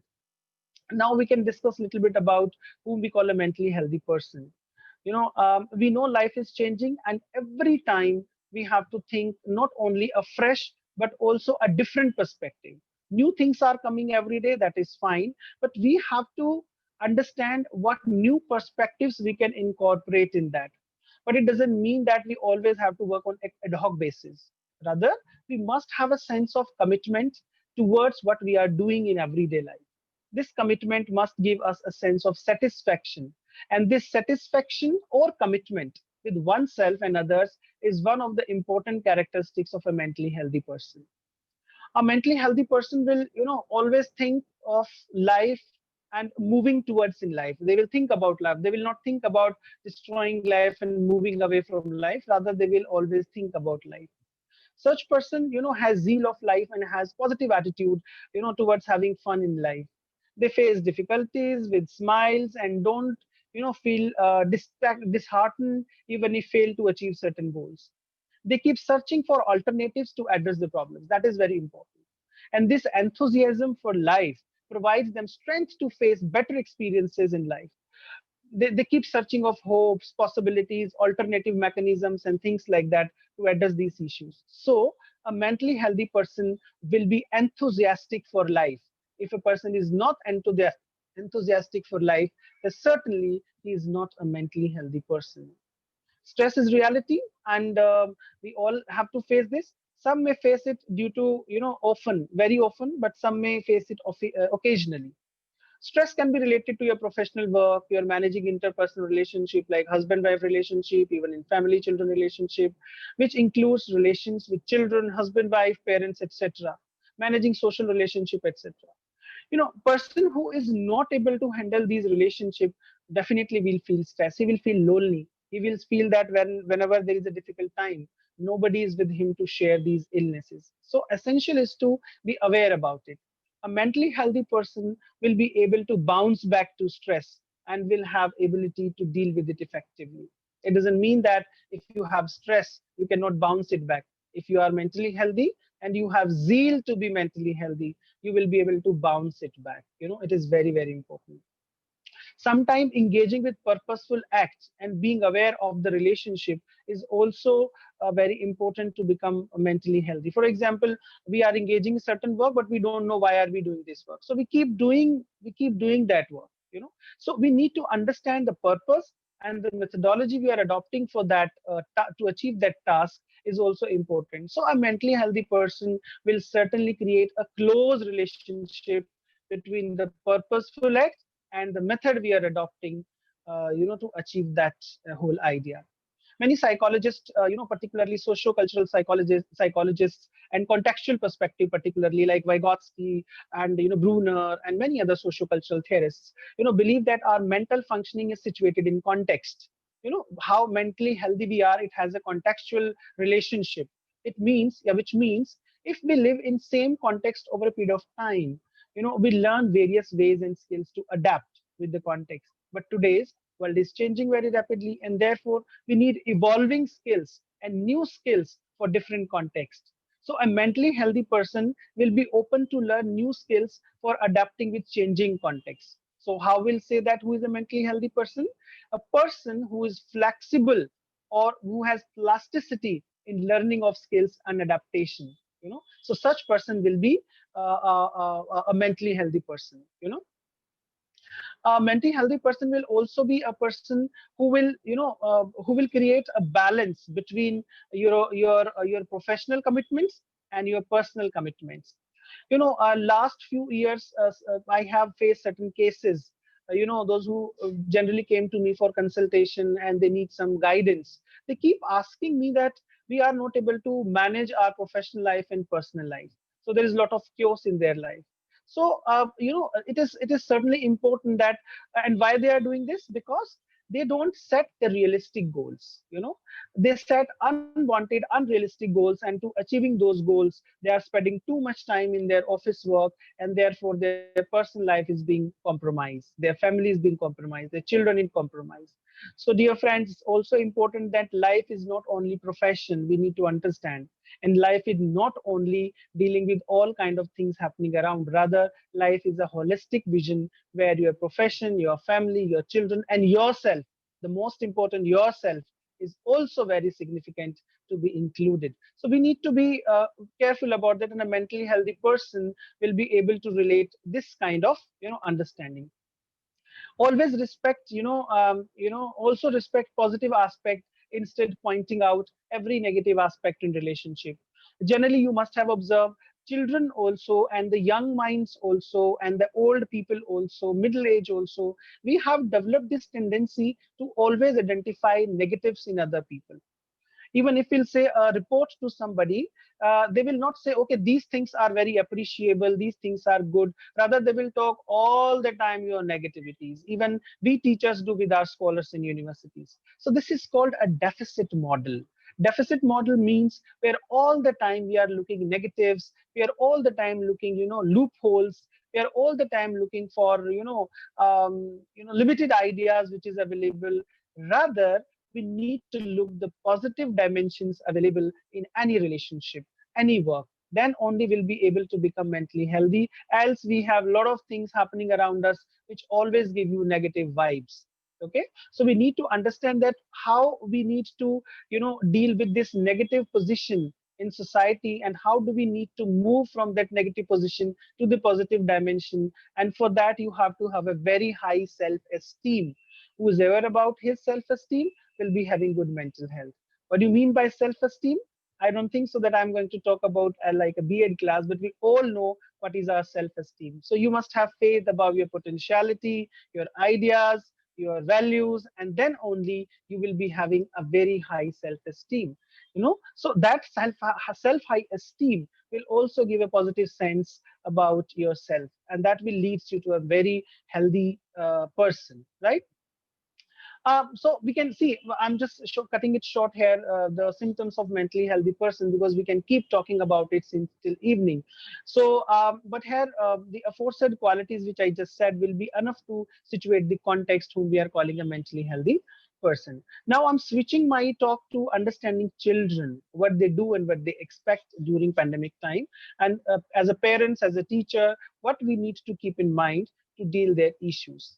As any other person, we know children are also vulnerable to mental health if not deal properly. If we are not dealing them properly, definitely they will face mental health issues very soon. When we are, and you see the kind of death rates increasing in higher school after board exams, and even you will see children in 8th class, 9th class, they are also committing suicide. So we need to understand and we have to deal their mental health issues appropriately. But what we generally do about children, you eat healthy food, you do this and that, but we are not concerned about the kind of mental trauma, mental stress a child may be going through. Okay, so generally, so we need to understand that. And generally, when we talk about children, there are a lot of categories. Like psychology perceive children till age 11, 12, and then adolescence, and law understand it's under 18 age, and there are a lot many categories. But here in this discussion, my understanding of children, all the children, those are going school up to class 12. I'm talking about that. I'm talking about all children who are in school, and even sometime I'll be referring children who are scholars who are studying in universities. So we understand that in current situation, school are closed, students are busy with online classes, and I'm not taking the effect of online classes in detail, but I'll talk a little bit, because I think the next speaker will talk extensively about the detailing of the harm and the positives of online classes happening. If you wish, I'll also respond later in the question answer session. But yes, students are very busy in online classes. Even today when my session was, my children were taking exams online. Their life has reduced to phone, laptop, and televisions, etc. That is how their life is reduced to. No doubt, this overexposure is also badly affecting their health, not only eyes, but also brain, and so their mental health. You must know a very little fact that a lot of international agencies are revealing now that over and excess use of phone and screen, which is the laptop screen or the computer screen or the TV screen, reduces and hinders your memorization power. You cannot remember a lot many things if you are overusing all these things. So these kind of issues will be coming out after pandemic, because now we are very happy, we are using it as a fashion, everybody is giving phone to their children and things are happening. But after pandemic, when situation will be normalized, then children are going to face a lot of difficulties in terms of their adjustment in their mental health issues. This overexposure to screen and restricted outer world experience give them a new world, which they have never experienced. This may generate a very bad experience for children, and parents may feel stressed out about this and may not be knowing what to do in this situation. Even some of us are also not aware what to do in this situation. And it is now a situation, and this is the situation now with everyone. Children may face different kind of issues, you know issues issues related to fooding pattern, issues related to sleeping pattern, and so on and so forth. But it is important to understand that these can be handled effectively with a little awareness and capacity and patience. Children may feel restless, they may feel twitchy, like if you will say something, they will annoyed immediately, twitchy. They may feel agitated. They can also show anger without any appropriate reason. All the time they are in bad mood. If you'll ask them what happened to them, they may not be having any appropriate reason to say that. Anxiety about what is going to happen, what is happening around, about their school, about their friends, about their exams. They may be having a lot many anxieties and a lot many questions. They may demand unwanted things such as food, which probably may not be available at home. Allowed to watch them television for hours and hours. They will keep asking that I want to watch television, because they need a kind of stress reliever. They may also show resistance about study and about related aspects. They don't want to study sometimes. They'll say, I don't have mood to study. I don't want to do my homework, because they don't have any external exposure. So their mind is also restricted that all the time I am doing one work. You may observe certain behavioral changes in them, such as oversleeping, overeating, throwing tantrums unwantedly, and many more such symptoms or behaviors. So that is something you have to be aware of, that children may show this. Need is to understand the children are too young to deal with their mental issues. We cannot say that okay, they will be able to handle their mental issues on their own. No, will be on mistake if we'll say that. But uh, they may feel, they simply feel that they are being ignored. They nobody understand their problem, and they may become rebellious, they become frustrated, because we think that they will handle their problem on their own. It becomes so difficult for a young child growing mind to understand the mental issues. They will not be understanding why they are agitated. They will not understand why they are feeling, they are angry all the time. They will not be able to understand without any reason why they are happy, why they are unhappy. So this becomes very important for parents to understand and teachers to understand this situation and how to help the child. In such a situation, children may have numerous questions out of curiosity. We all understand children are curious, and they have some sensical, some nonsensical, all sort of questions they have, to ask to us because out of their curiosity. And it is very obvious also. It's the nature of child. Children who used to be very calm, very patient earlier, they may also have many questions now. So we need to take it positively, and instead stopping them asking, encourage them to ask and discuss these questions and concerns. Don't say that, oh, you keep asking questions all the time. No. And say that I don't know what is going to happen in Corona. Don't react like this, because this discussion over all these issues probably will work as a catharsis for them. Rather how to respond to their queries. You may say that, oh, it's a great question you are asking. I'm happy to see that you have such intellectual thinking. Or you may say that, oh, it's lovely, I'm happy to I'm happy to see that you are thinking about social issues and problems. Let's discuss about it, how things going to be open. But while responding to them with this positive attitude, also always keep in mind, you need to respond to the children as per their age. It is neither necessary and nor required to tell everything to children. We believe that we need to tell everything about all children. It's not required. You have range of children in school, we have range of children at home, so we have to decide what kind of ideas we have to share with the children. But encourage their questioning. This questioning will release their stress about Corona and about this pandemic, and they are at home. Age appropriateness has to be kept in mind while responding. It's very important. If there are siblings, provide space and opportunity for interaction very often. Siblings are very good friends. We understand that when we were also young, we used to fight with our sibling, but even then we are good friends in this situation, and we can, because they feel someone who is same of their age there to understand their concern. They will play, they will fight, you have to be there, it's all fine. But sibling can do this and can become a great support in this time. People generally do with siblings, okay, you study in that room, you study in that room, because you all the time fighting. I think this is not a very good strategy to upbring your children.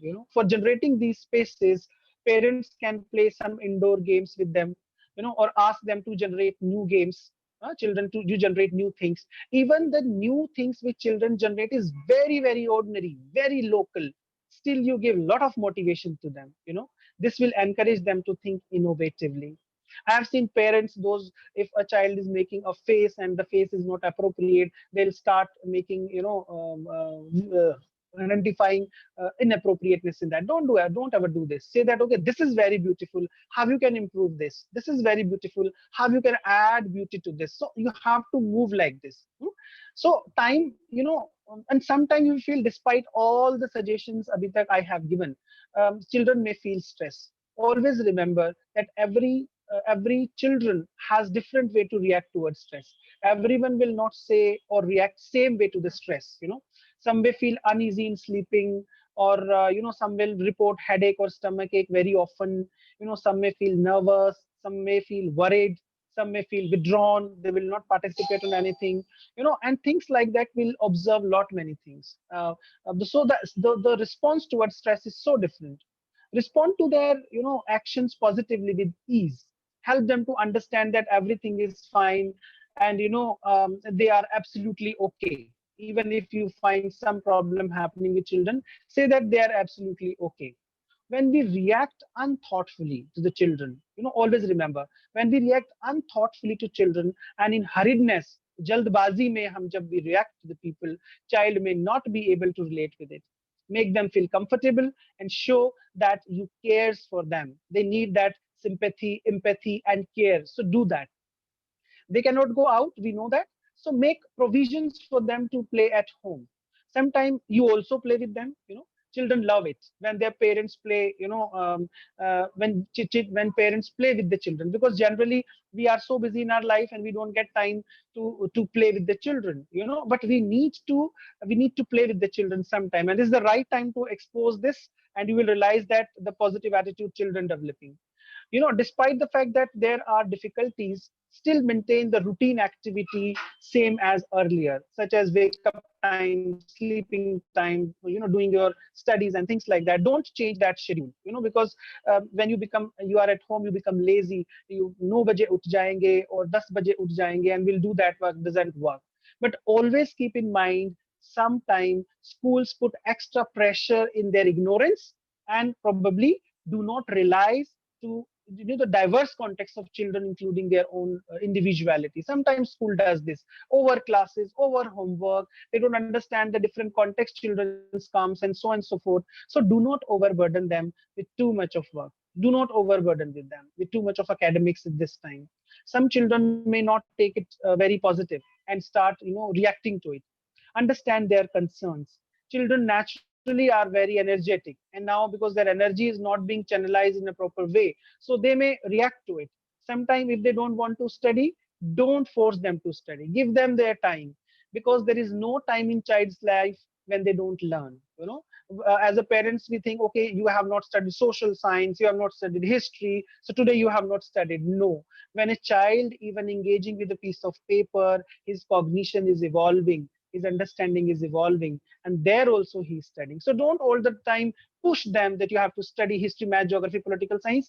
Give them a lot of space for themselves so that they can emerge as a very intellectual human being. Don't expose them too much to the news. That is very important. These days, earlier it was a lot of about pandemic, and now these are about Sushant's case in Mumbai. So many negative news is coming every day. This may impact their mind and thinking process. Give them only required information, but they must know what is happening around them. You cannot make them unaware about what is happening. They must know what is corona. They must know what can happen to them if they are very careless, and so on and so forth, so that they are not unaware. Along with problems, share solution to deal with it. Children around 12 years of age in psychology, where we start the very period of adolescence and above, have different issues than the children below 12 years of age. They are in transition phase, and they believe they are young enough and they have all the capability, all the strength to deal all the problem, because that is the age of this. Children of this age must be dealt, will dealt accordingly. We must to dealt with them accordingly. Scolding, rejecting, imposing will not work with them. Rather, sharing, dialoguing, discussing, etc., will give a better space to them to be at ease during this tough time. So keep a lot of dialogue with your children. A lot of dialogue, sensible, non-sensible. Sometimes children would like to talk something which is not very related to, which we quote unquote in our language we call sensible. Sometimes we also make a mistake. We understand child's from adults' perspective. We decided child does this because we understand this. So there is a child's world where how child perceive himself as a child or herself as a child is also important. But even in our psychological discourse also, a lot of theories available, and majority of theories are adult centric. Those interpret child's life, so that also create a lot of problems. So sometimes if they are not studying, don't force them. At this age, they search their role in society. They role in society in adolescence, 12 years after. So with positive discussion and accepting their abilities, they can be helped to understand their role in society. But always assuring them, if something wrong will happen, I am there with you. Don't say that if something wrong happen, I am not there with you. People generally do that. You will be responsible. No. In this growing age, in transition phase, you always have to earn faith of your young buddies and say that yes, you do this. This is your responsibility, and don't worry. If something wrong will happen, I am there to hold your hand. This is very important even this pandemic time.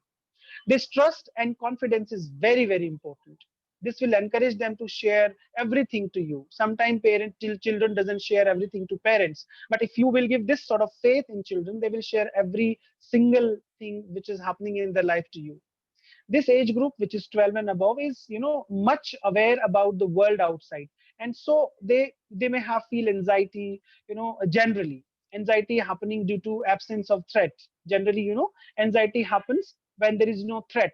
Anxiety, or fear of something which is not existing, like ghost or something. If I'll walk on a floor, I'll slip down. So anxiety happens most of the time because of non-existence causes. But this time threat is very real, and therefore anxiety is also very real. They may be having questions like what is going to happen, when everything is going to be okay. And surprisingly, you and me and all, we don't have any precise answer to this question, that what is going to happen next. But still, hold yourself, engage child in discussion, and discuss the situation with positivity, hope, and optimism. That is very important. There are established theories which claims that children learn many behaviors and thinking by observing others, like Bandura's theory, if you will study. So parents need to be good role models. What we want our children to do, we definitely have to show that in our behavior as well. So children will observe our model behavior silently. So it is not all the time to speak out to the children. I am saying this, you listen to me. Sometimes your gesture also communicates, your silent behavior also communicates a lot many things to children, and they learn this. So therefore, we need to be very careful. How do we react? How do we behave to the children? And how do we talk to the children? Along with this, keep in mind to make a flexible routine. It doesn't mean that disturb the routine, but some space of accommodation must be there. You cannot impose routine on children when they're all the time at home. Sometimes you need to be a little flexible. These days, children world is restricted, as we know, home only.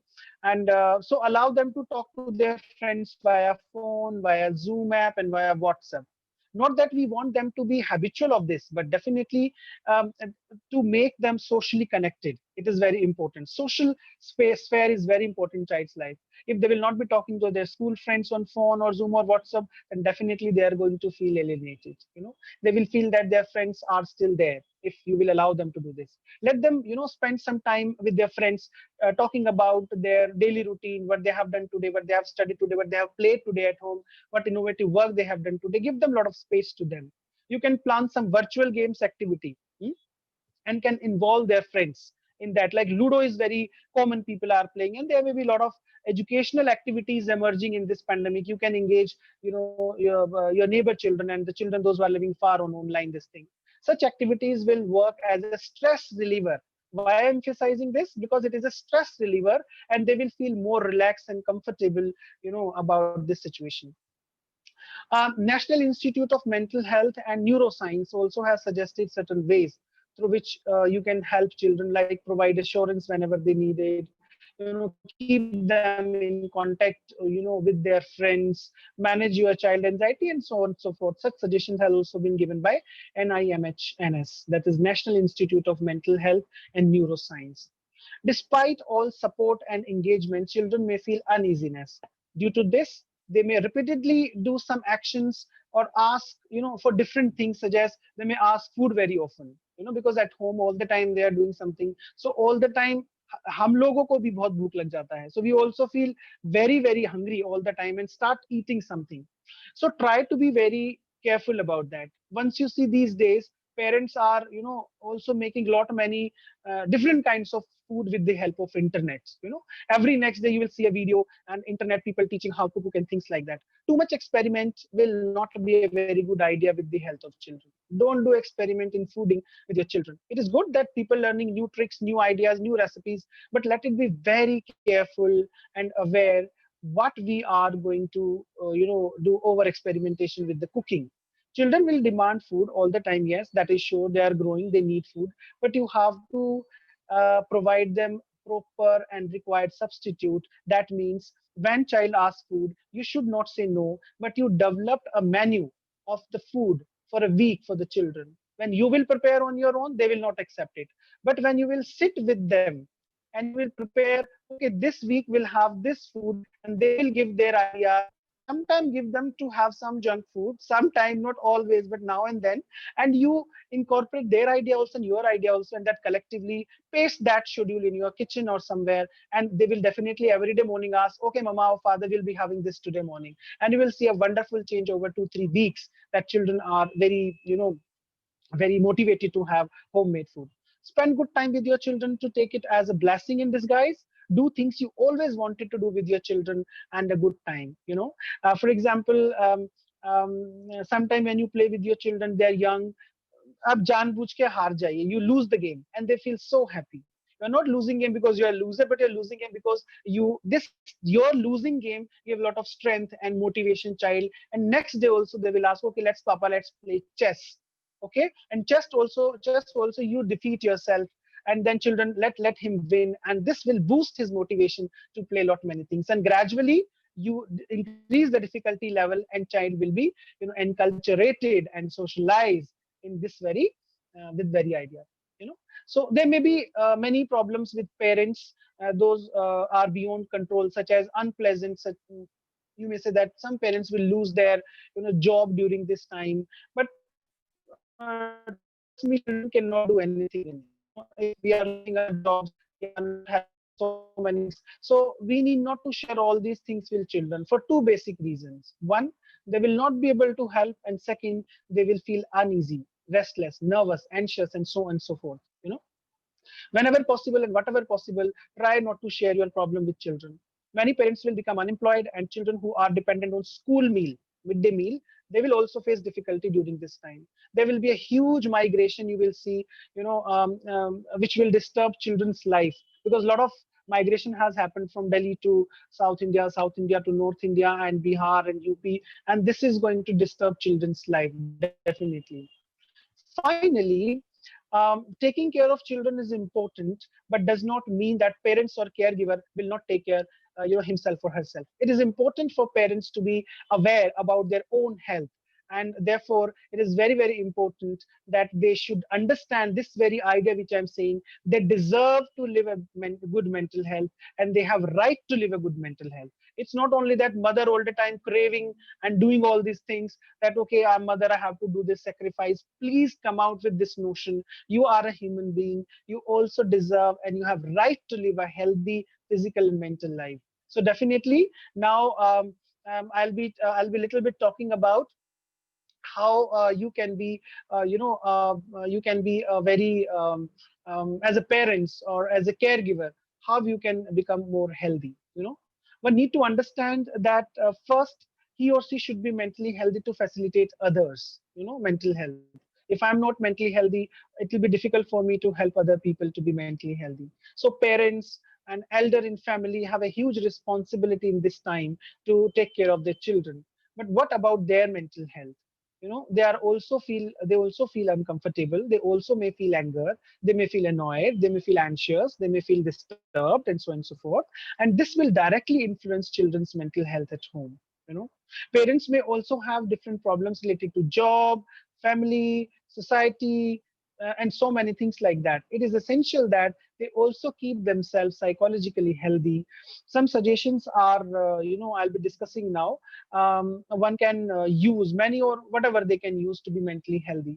But keep one thing always in mind. I'm repeating this with assertion, that keep one thing always in mind: keeping a positive attitude more than anything else. Whatever I'll be suggesting is one thing, and having a positive attitude is very, very important. So always keep this in mind. Whenever you are at home now, first thing you should do, you need to assess yourself. Assess yourself means you need to know your mental health status. Check your status of health, including mental health. There are many ways, but there are here we can talk about two specific ways how you can check your mental health very briefly.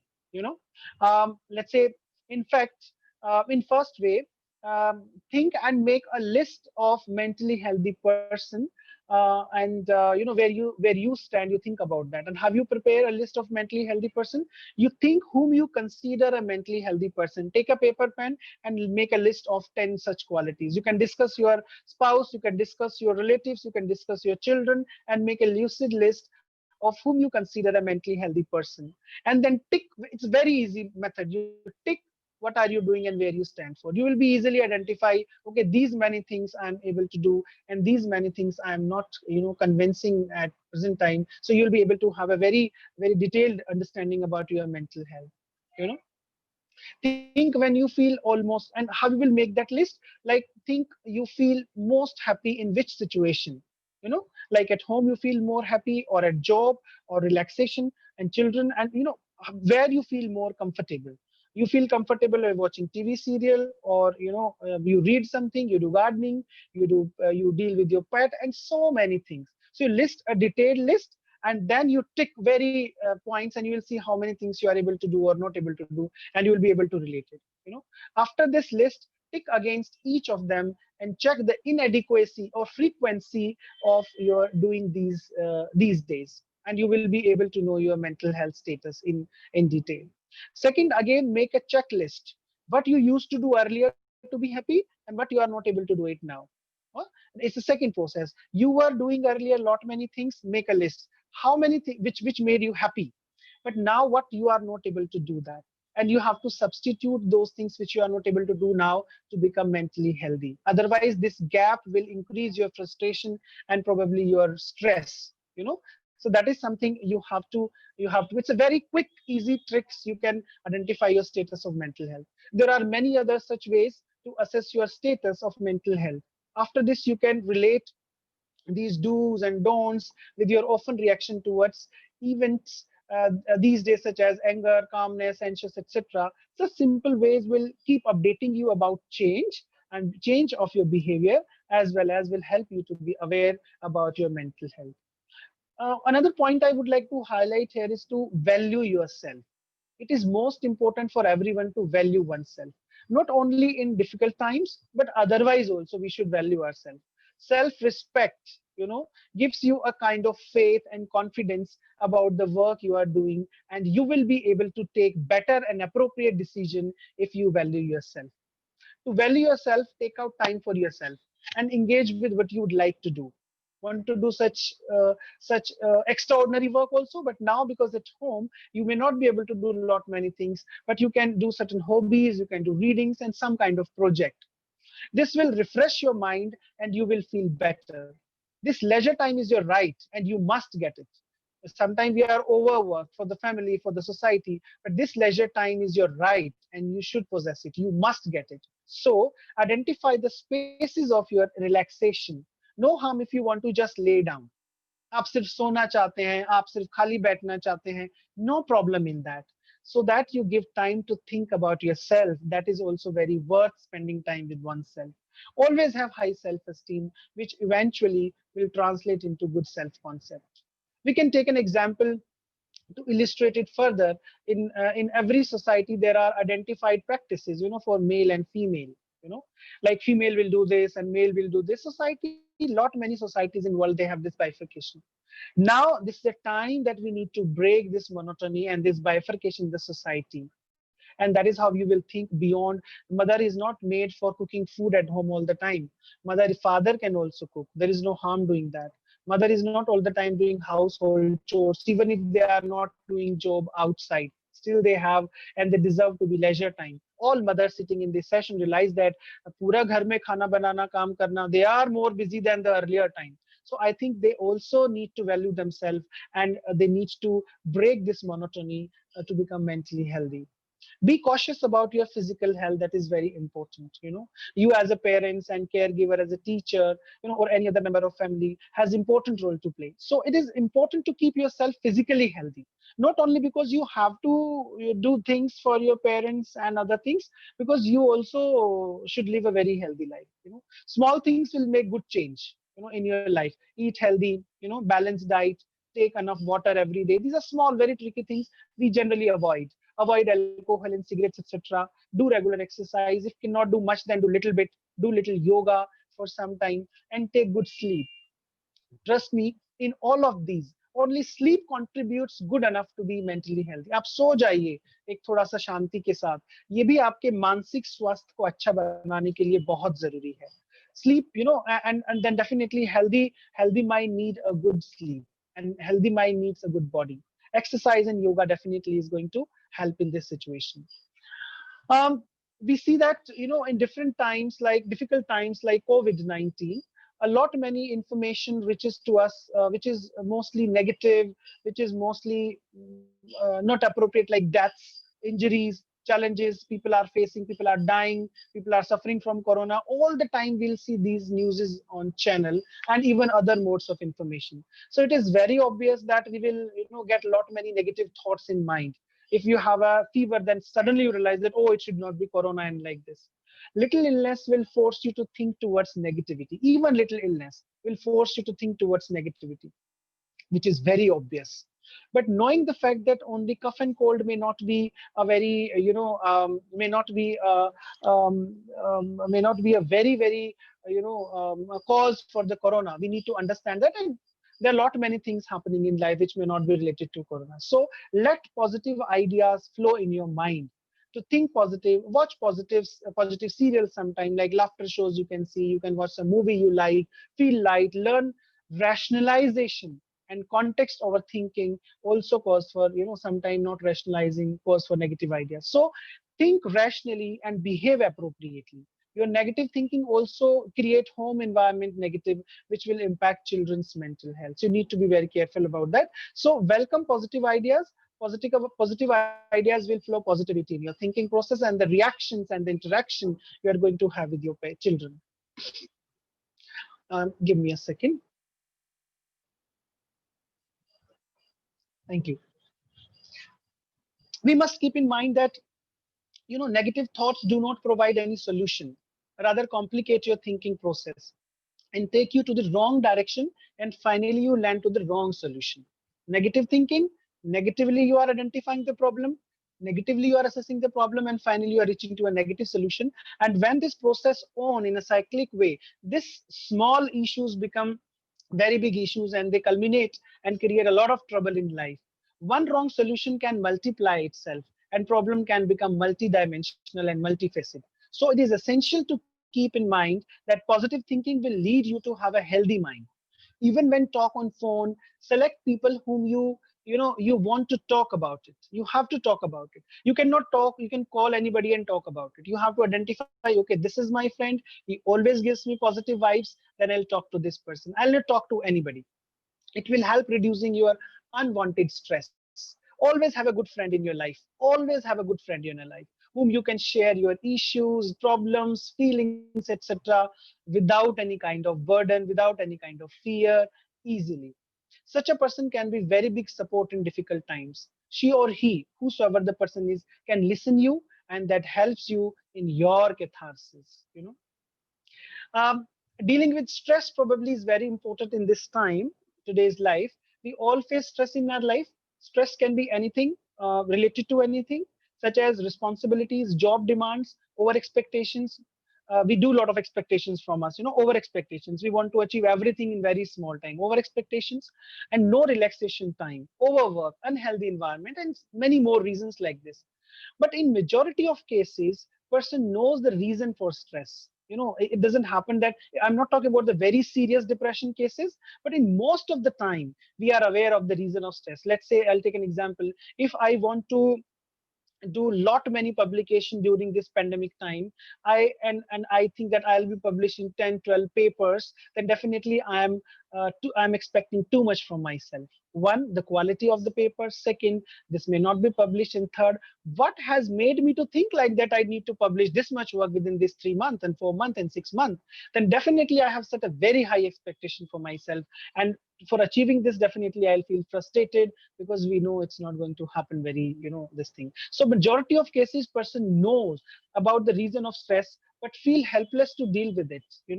She even keep thinking about the act which is the cause of the stress, जिसके कारण stress है, हम उसी को बार बार सोचते रहते हैं उसको समाधान करने के लिए. But rather we need to divert our mind from that cause. If we'll keep thinking about the cause of the stress, we will never be able to come out from the stress. So the need is to divert your mind from that stress. Generally people can go out for a break, for holidays and things like that, but now in this situation it's not possible. So a person can do a very little thing in life to be stress free. Like first, stop thinking about the cause of the stress and do some other activity deviating mind from this cause. Then do activities like go for a walk in safe place, give time to your pet if you have, spend some time in gardening, write diary, and so many things like that. Trust me, even walking give a lot of relief in your stress. You walk for, let's say, around, if you don't have a lot of space, then 100 meter if you have, then give a lot of rounds of that. This release a lot of stress from your body. Doing nothing and only walking. Don't ever forget that happiness is the base of life. Always keep humor live in your life. Always have humor in your life. Practice, keep, practices which keeps you happy will, definitely work as stress reliever. Laughter helps effectively relaxing and reducing stress. Don't overload yourself with work, neither home nor professionally. This overload will be visible in your behavior, your reactions, your performances. Stress reduces, your work efficiency and hinders thinking process. So taking out appropriate time for relaxation from your busy schedule will help you to feel good and give you time to think about yourself, your ideas, and definitely you will feel refreshed. You can also identify your stress releaser. All of us, we know how do we feel stress relief. Sometimes people know, doing what will make them, feel better, but they could not do it because of time and things like that. But now you do it. You have a lot of time at home. Also keep in mind that over stress will definitely, will be executed in your performance, whether you are a school teacher or you are a child or you are a family member or you are a housewife, homemaker, or you are whosoever. If you are stressed, it will it will affect your performance. Such analysis is important. If nothing is working out, leave everything for a few days. I'm feeling stressed. Leave everything for a few days. Don't do anything.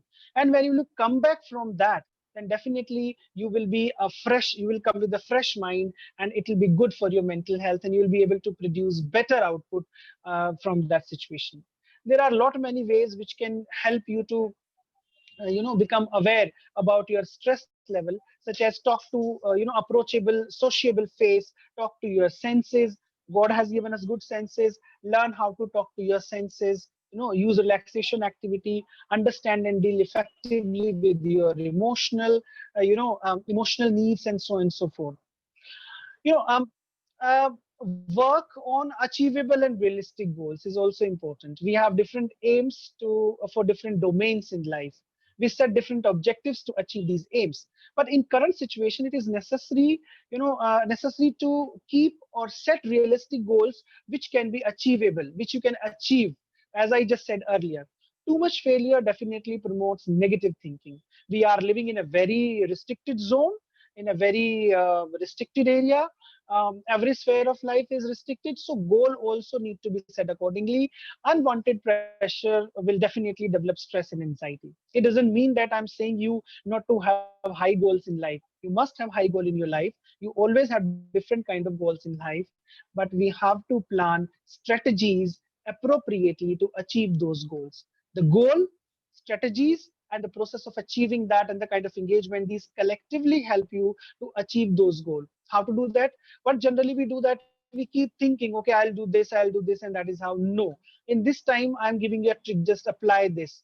Write your write your routine work. Let's say what I do generally, I wake up, whatever time I wake up in morning, 6:30 or 7 or sometime 5:30 and all. First thing after becoming fresh, I write my routine, what I have to do today and how I have to do these things today. It takes only 5 to 10 minutes in the morning, and then my entire day is scheduled. And this becomes so effective, strategy in your life. And sometimes you said, okay, no, we are old enough, we can keep everything in mind. No, my dear friend, it doesn't work like this always. So in such time, you have to set goal accordingly as the situation. You have to identify strategies, pen them down, note it down in your diary, and in the morning see it and then work it. You will see you will be able to achieve more objectives and aims you have decided even prior that. But always keep in mind, gap between these two means the objective you want to achieve and the strategy you want to apply to achieve those objectives should definitely match. If there is a gap in these two, then it will disrupt the entire process of your achievement. In current time, keep your goal short and precise. Also important to think beyond routine work. It is very essential.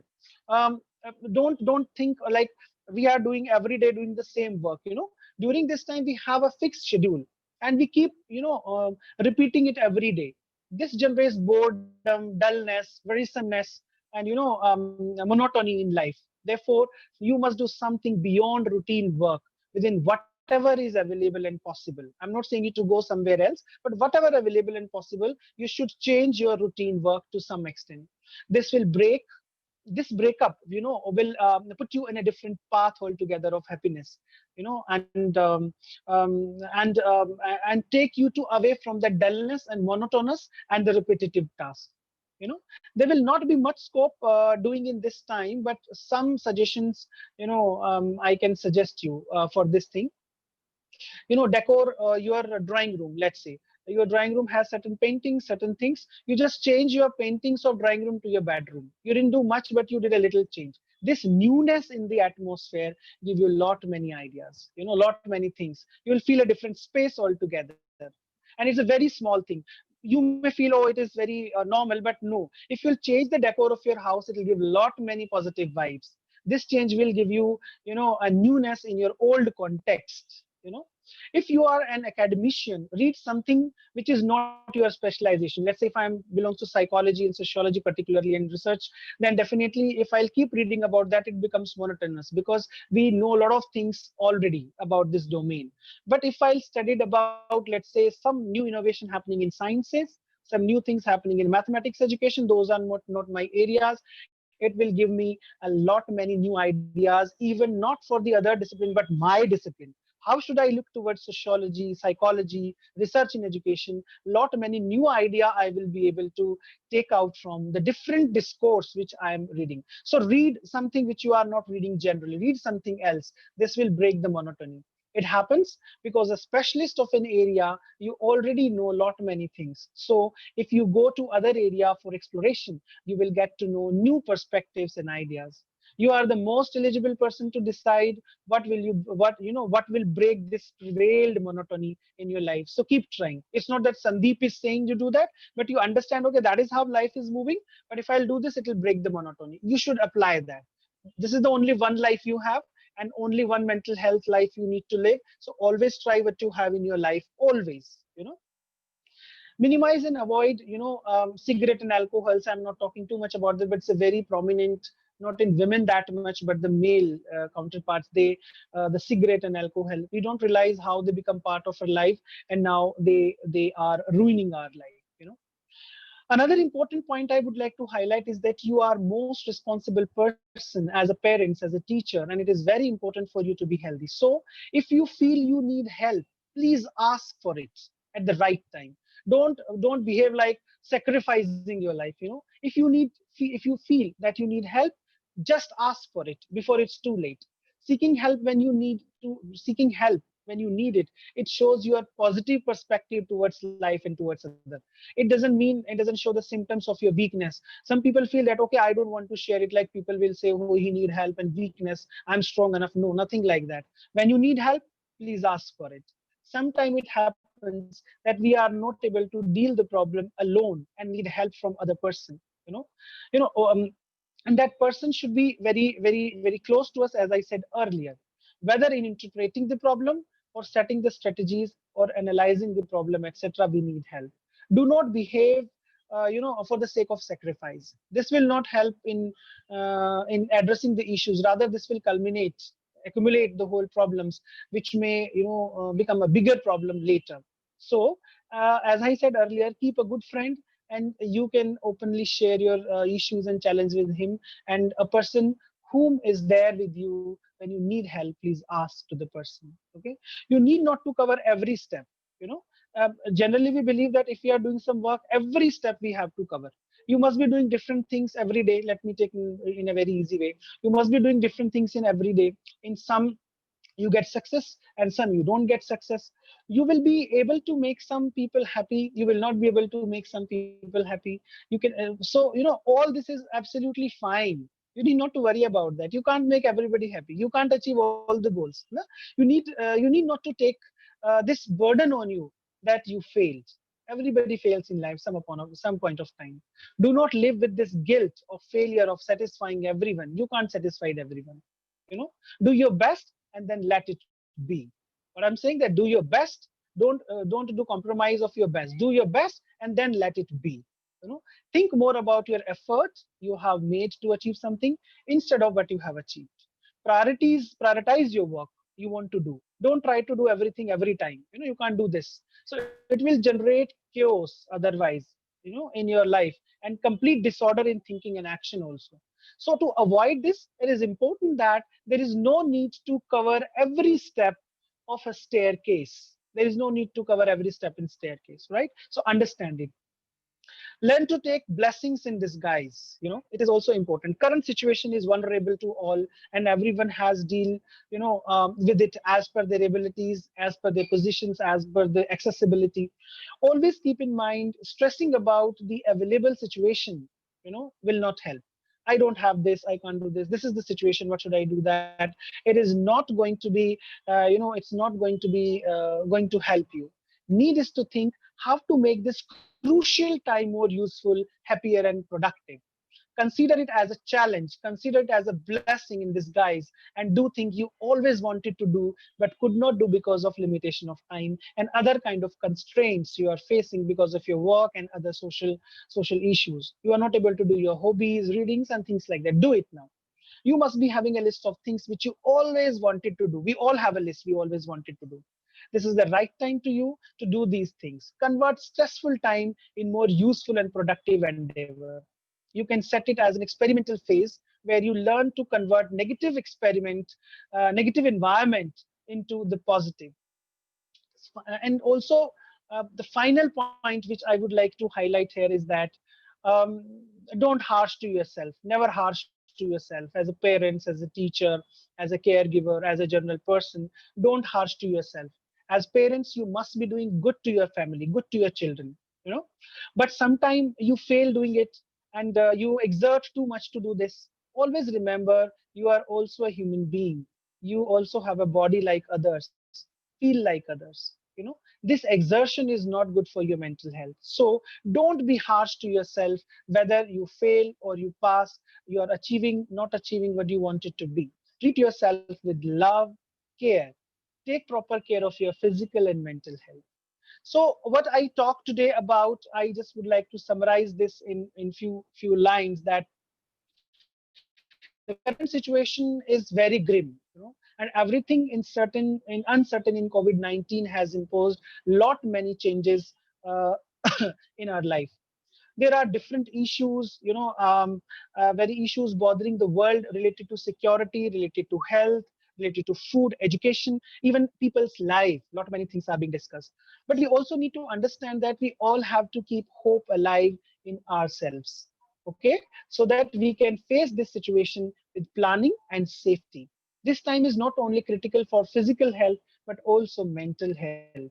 This is also a reality that people don't accept mental health, as I discussed, very critical in their life. But this is the time we have to give a lot of importance to mental health.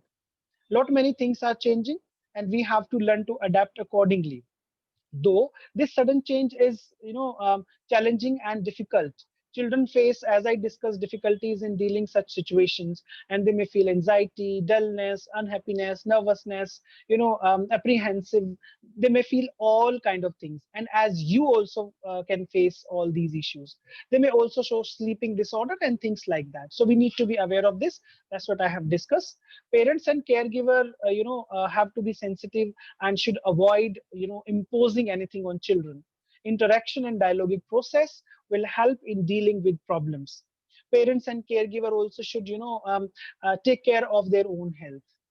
They will be working with double pressure, so it's become essential that they should be mentally healthy.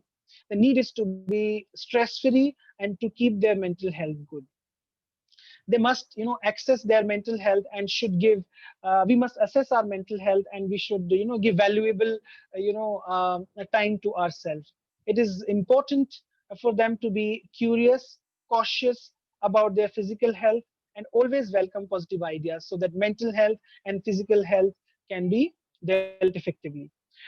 Always remember, positive ideas, optimistic thinking, and confident actions, which are based on optimistic or positive attitude, is most important to deal with this worldwide pandemic. So think positive, be happy,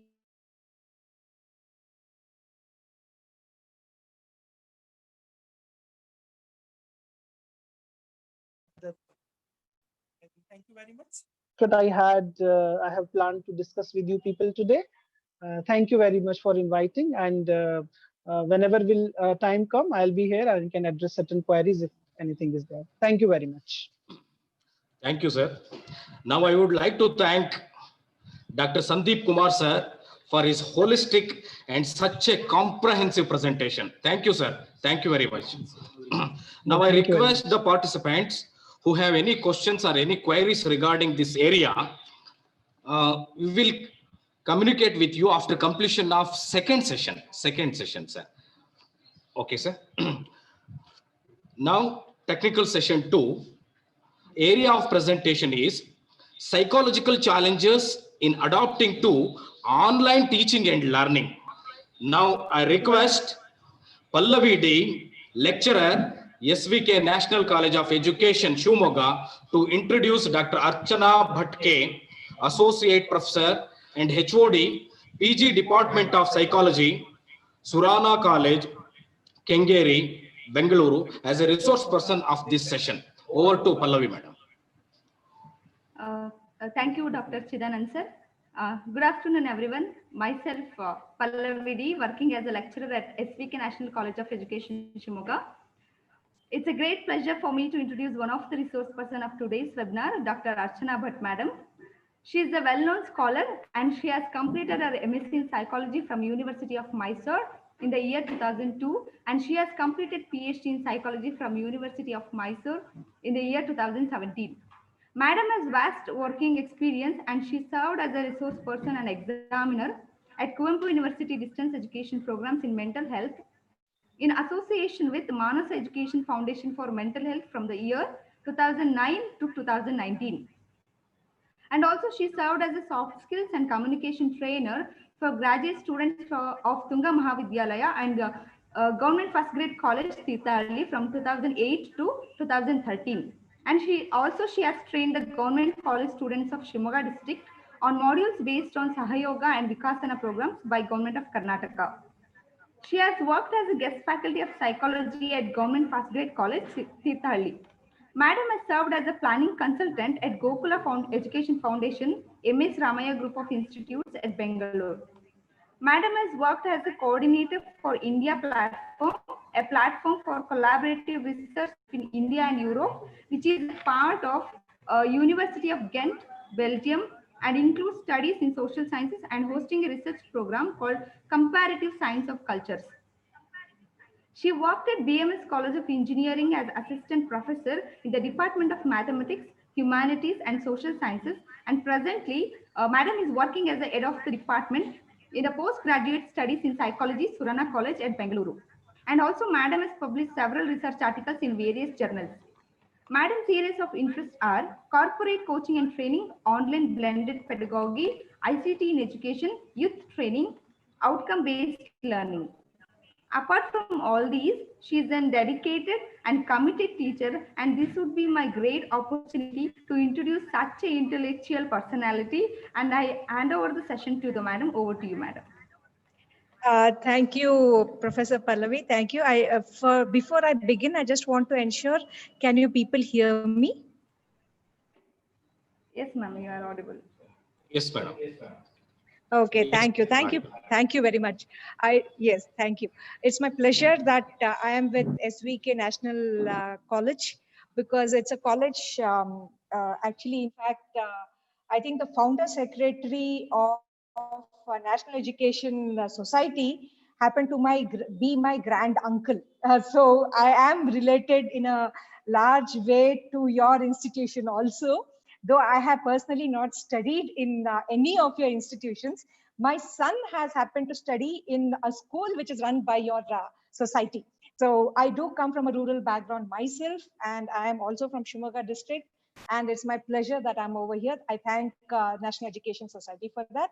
And I should also thank Dr. Manju, who has been constantly in touch with me and coordinating everything. In fact, he called me just now also and asked, ma'am, are you online? Because I don't see your video. I do understand the dedication that goes behind coordinating. Thank you very much. Now coming to the reason why I'm here. Uh, I do understand that from Dr. Manju when I spoke to him that this platform will have participants who come from education background, who would be educators, that is, could be B.Ed graduates or M.Ed students, also professors in education. So what I have done is in my presentation, I'll be shortly putting across a PowerPoint presentation also. I would be dealing with issues that would be related to the teachers, and it would be right from primary education to when we talk about B.Ed and M.Ed students, they would eventually even be teaching PUC, that is the +2 level students. So that would be adolescents also. So I have tried to touch all these issues. And in addition to this, I would be speaking more from a remedial psychological point of view, both for the teachers and the students. So that because we as teachers, if we could understand what the students are going through, then it becomes easier for us to deal with them. So basically, before I start, I should just tell that none of us were prepared for this. None of us were prepared for this. Be it our net SLET exams, even as college teachers that we take, it does not include anything to do with online curriculum, online teaching, or anything to do with digital education. When it comes to B.Ed and M.Ed, I do know that very limited part of the curriculum deals with any sort of digital teaching. We were more equipped to handle on offline classes, classroom management physically, seeing the teacher, students writing on the blackboard, or then later on as we came, writing on the whiteboards. And probably all that we had to do with digital education was the smart boards that we use in the classrooms, and probably each school has one smart board. That is usually the average that we have in a school, unless the school really comes from a very affluent school, which is a very rich school, and you have smart boards all over the school. No, we are just used to probably one smart board and one or two classes in a week that we take the children over there, make them sit in front of the smart board, and we teach them. And we were getting ready for their final examinations. And then suddenly it comes to us that okay, I'm sorry, please let me know if my internet is unstable. I could switch over to my phone because I just got a notification like that. But anyway, so we were just not used to this. We were just not used to it. So the whole question is, what do we do now? Because our whatever we have studied has never prepared us for this. All the experiences as teachers, it could be B.Ed teachers or M.Ed teachers, the lecturers, the professors, all of us come from a background where we do not really teach our students online. And all of us know that the teachers have to go to schools, they have to do everyday work in school, and it is more practical based education. Now when it comes to B.Ed and M.Ed education, it is very hands-on training. But in spite of that, I should congratulate the teachers who've been running the B.Ed and M.Ed courses, that such a hands-on training has now gone online, and it's a very difficult thing. I understand that. So with this background, let me just go back to my PPT, and I shall be sharing my screen now. Just a minute.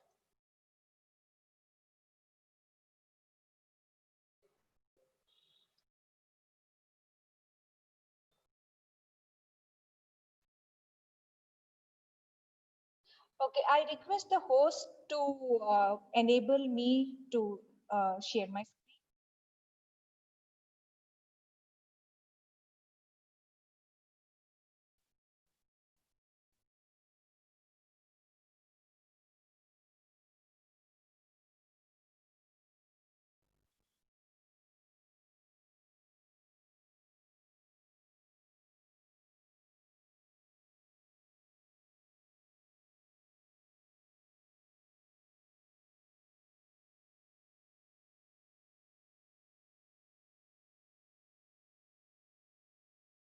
or if you could also give me a host, co-host status, then I could do that.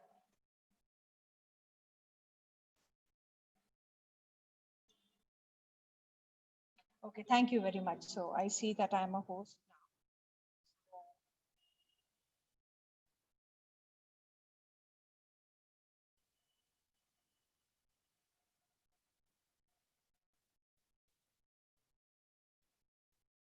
I want to know if my screen is being shared. Manju, thank you very much. So I'm basically, the whole topic is psychological challenges in adapting to online teaching and learning. When I had spoken to Dr. Manju when he said, ma'am, you could come up with the topic, I really didn't want it to be one-sided where we talk only about students, because yes, a lot of it has been spoken about when it comes to students, that students are going through this, students are going through that. But as a psychologist, I also feel that there's a lot that is happening with the teachers going through a lot of stress, and it is not just personal stress, but teachers are also failing to understand what's happening with the child who is sitting in front of me, my students. Do I, that whole connect between the student and the teacher has taken a back seat, and teachers are wondering as to how do I go ahead with the this thing, that how do I understand my students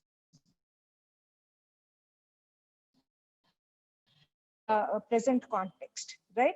So I thank Professor Sandeep, who has really given a good orientation for this. Why is it important now? We cannot go out. Is it safe to go out? So all these things put together, the COVID situation has now put us in a fix where we probably need to be either sitting at home, or people like me who come to the college. Now, you can see I'm sitting in my college. This is one of my classrooms behind me, right? So I cannot sit in my cabin because I'm sharing my cabin, my staff room with 4 other people. And because of the social distancing, each of us are sitting in different classrooms, right? So even if I'm not working from home, even if I see over there Dr. Chidu and Dr. Manju also, they're all sitting in their respective colleges, but still that whole, this thing of having personal interaction is gone. So it is very important right now with the social distancing and keeping our children safe. And it's not just distant, it is also digital education. In the present context, yes, it is very, very important. Now, the second question that we have is it inevitable or is it temporary? That is, are we going to deal with it on a long run, or is it that just okay in the next 1 year after this COVID thing passes off? I just hope that it goes off as suddenly as it entered our lives. But do we have to really pay so much importance to this? Is it going to be a short-term thing? Is it going to be a long-term thing? Now, if we are to take, let's see that when you talk about the new education policy which has come up, the new education policy gives a lot of importance to blended learning, and also a lot of importance to online and digital education, where continuous learning on the part of the teacher becomes very, very, very important. Either we involve ourselves in giving digital education or on a digital platform to our students, or we need to probably be equipped enough to take up classes. Like you have, I suppose all of you have heard about the Swayam platform by the MHRD. The MHRD has come up with the Swayam platform where we have online massive courses for teachers of all levels, be it a primary school teacher, be it a principal where education leadership is needed, be it a lecturer like me where we need to do faculty development programs. Now, all these things, gone are the days where we used to take leaves, OODs, sit in another college from morning to evening and take up training programs. Now, most of these training programs have come online. So as educators, we have to understand that it is not only for the delivery of the curriculum from our side to the students, it has now become inevitable. A lot of material has to go online now, and online teaching and learning has become an inevitable part of our life.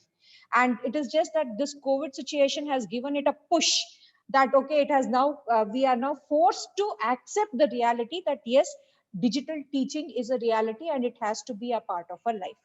Then the next question is the negativity around it. As Dr. Sandeep in his previous talk also mentioned, that we always talk about the negative aspects of something. Now, if you were to ask me, there are so many of you as teachers who are working from home, who are working from your workstations. Now, do you think that without online teaching, we would be able to deliver our curriculum? I doubt if we were able to do. In the present context, definitely no. Then there are enough number of children who feel safe sitting at home, right, and still going through online curriculum that we have been putting across to them. So is it also negative? No, there are positive aspects to that. Now imagine if we as teachers, we have to take off from our regular classes, attend refresher courses, attend faculty development programs, all these things. Or if we have to, now the national education policy makes it compulsory for us that we have to have been a continuous state of learning. Can we really travel from place to place just to take up online courses? Just to take up courses? No. This whole physical distance has narrowed down for all of us, right? So it is not just that it is a completely negative thing. There are a lot of plus points. Now I was just imagining as a teacher now, Dr. Sandeep came from Delhi and I am from Bengaluru. Now if it was not for a digital platform, would it be possible for Dr. Sandeep and me to make it to Shimoga together on the same day? What about the expenses that were involved? And then we have, I see that I think we have over 250 plus participants today. And I saw there were some from Meghalaya, some from Rajasthan, all over India, that we see that we have people.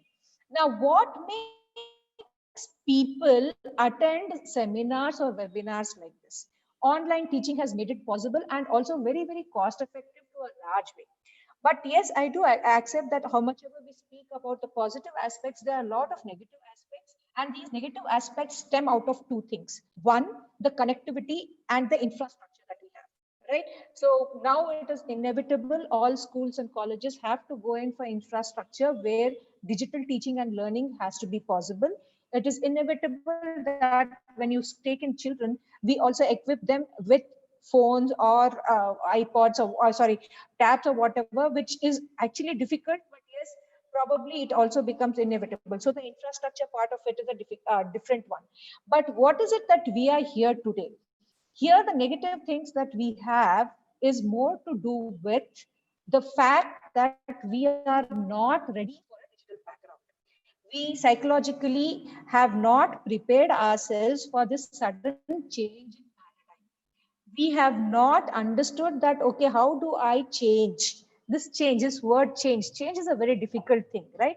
And especially the younger ones probably would do well in changing and adapting, but teachers like me who have been in the same field, the same way of teaching for more than 15 years that I have been teaching in the same way, if you tell someone like me or someone more senior than me, suddenly change your approach to teaching, it is very difficult for us, right? So the whole negativity has a lot to do with the psychological aspect.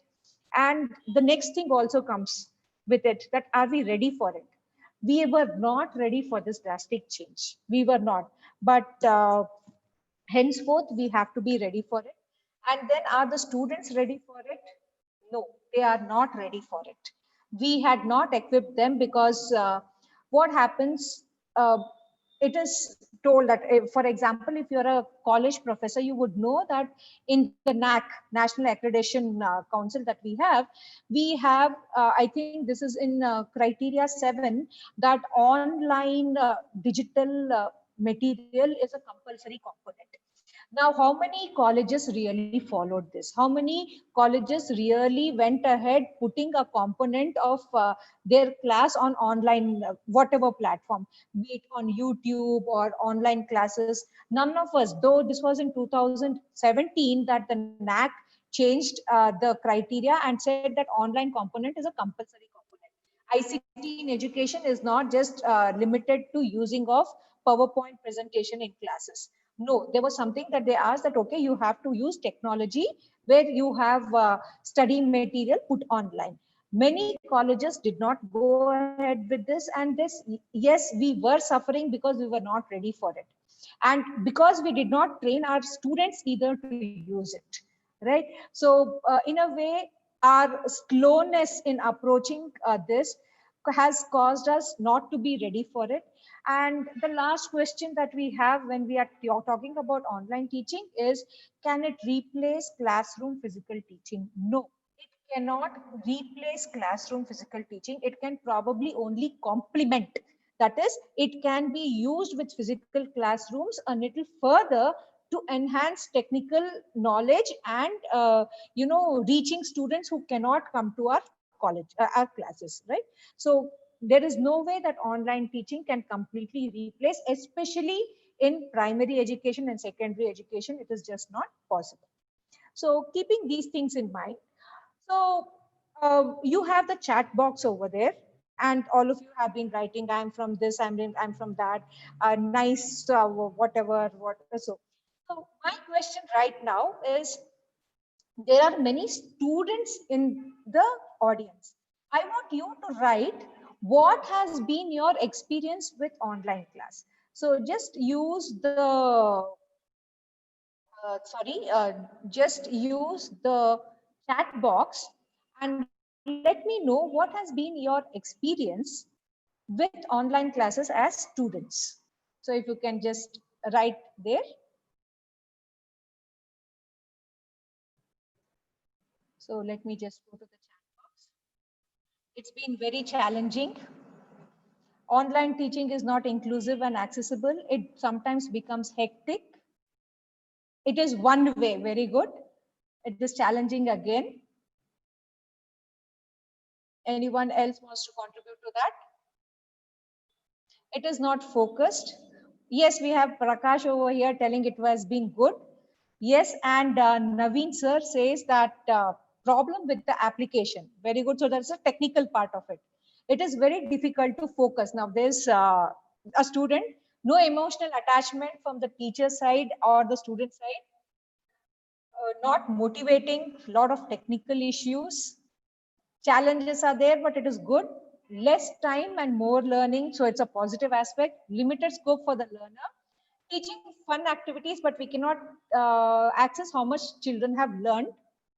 Okay, so monotony, challenging, yes. Monitoring issues, yes. Now the teachers also started writing. So the next question that I had was, what were the challenges that teachers had, right? So it's very expensive. So yes, Narendra Babu Reddy sir says, very good. Something is better than nothing.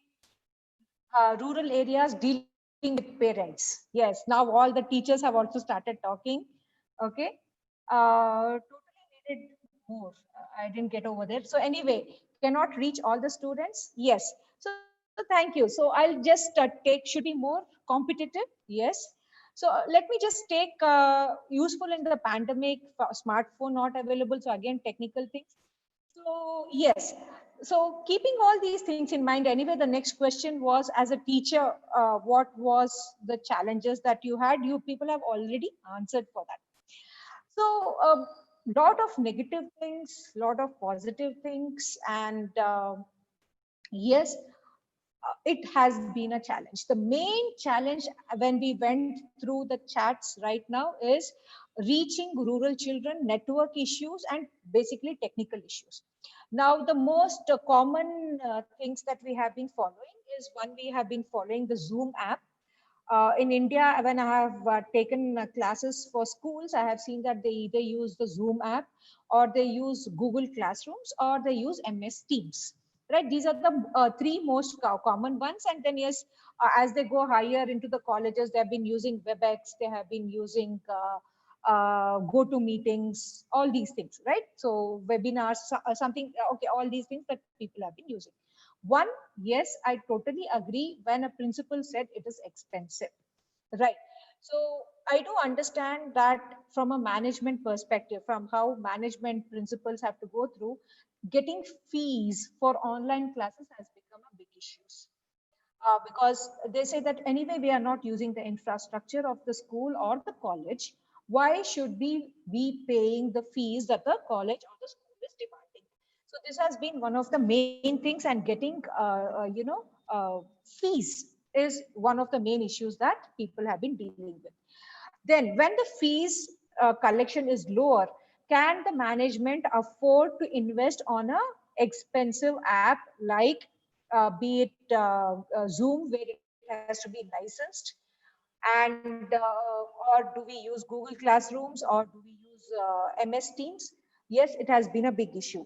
And then even if we buy these platforms, okay, we buy this platform, the license, the next thing is the execution that our teachers face, the problem with execution. Now, I still remember when I started off, it was March 21st. It was just because before Yugadi that we thought, no, we have to go completely online. Till that time, we were just we were thinking of few people used to come to college. So let us take, how do we take it forward? So me as a teacher, if I have to tell that what was the problem with execution that I had, the first problem that I had was what platform do I use? Because none of these platforms were used by us before. So I started off with Zoom, and then I got to know that Zoom has its own problems when it comes to record 40 minutes of per class if I don't have the licensed version. Now my college has MS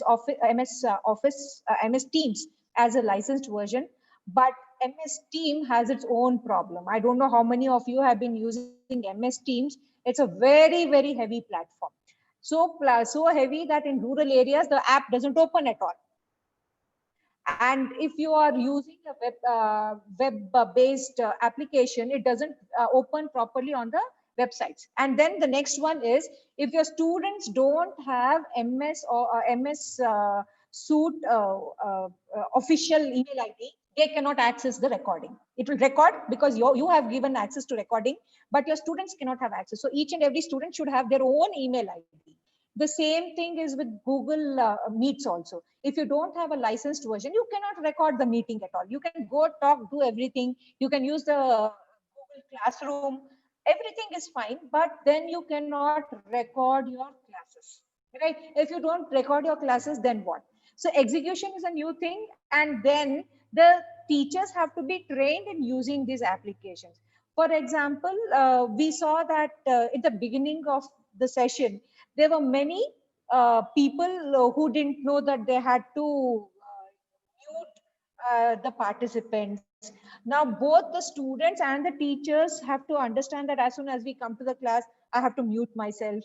Sometimes without knowing, you go unmuted and the whole class is disturbed, right? So a lot of new skills came into being. So technical usage of these educational apps have not been taught to us as teachers. But now suddenly we have to now get used to all these apps and then change in planning. Now all of us have this habit of writing lesson plans, right? So when we do lesson plans, all these days we had a timetable, we go by that, we do a lesson plan. Now the next question is, you have to do when we talk about online teaching, I can easily say that if you are preparing for an online class, it takes into two times the time needed than preparing for your regular time. So if I'm going to a classroom and teaching it directly to the students, if I take 2 hours of preparation to, I teach statistics, I teach research methodology, this is what I basically teach. And then I cannot be outdated because the students are smarter now. So I can make mistakes. So I have to be, and I have to ensure that when I teach, I don't make mistakes. Even if when I make my PPTs, I make it that way. Then if I have to do the same delivery on an online module, it takes around 2 times that time. So I take around 4 hours. Now, if you are doing a video, it takes around 3 times the time. For example, if you are recording a video and sending it to your students, it takes around 3 times because you have to record, if there's a mistake, re-record, do the editing, also convert it, compress the file, everything. So it takes 3 times more the time if you are recording the classes. So there are a lot of challenges in execution. Then we have parental interference. It is quite common that we see that parents, initially at least, parents were suddenly more interested in what their children are doing. Their parents want to see what the teachers are doing.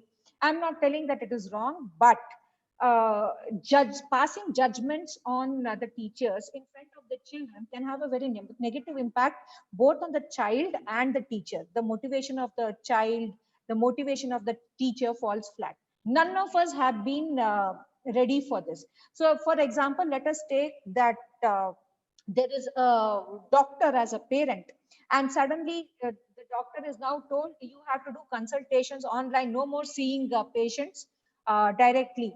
Now obviously the doctor is going to struggle because the doctor is not putting the stethoscope and seeing the patient. The doctor is not, has to tell, send photo of this, send photo of that. It is going to be difficult for a doctor. Similarly for teachers, it is a challenge for us. We are still in the learning phase. I know from February to September, it is quite some time, but it has been a roller coaster for all of us. Some have managed easily with it, but some of us are really, really struggling with it, right? So parental interference has become a huge, huge issue. Then accountability. Now, the main problem that we have, IT has easily taken into online working because it's work from home that they were already doing.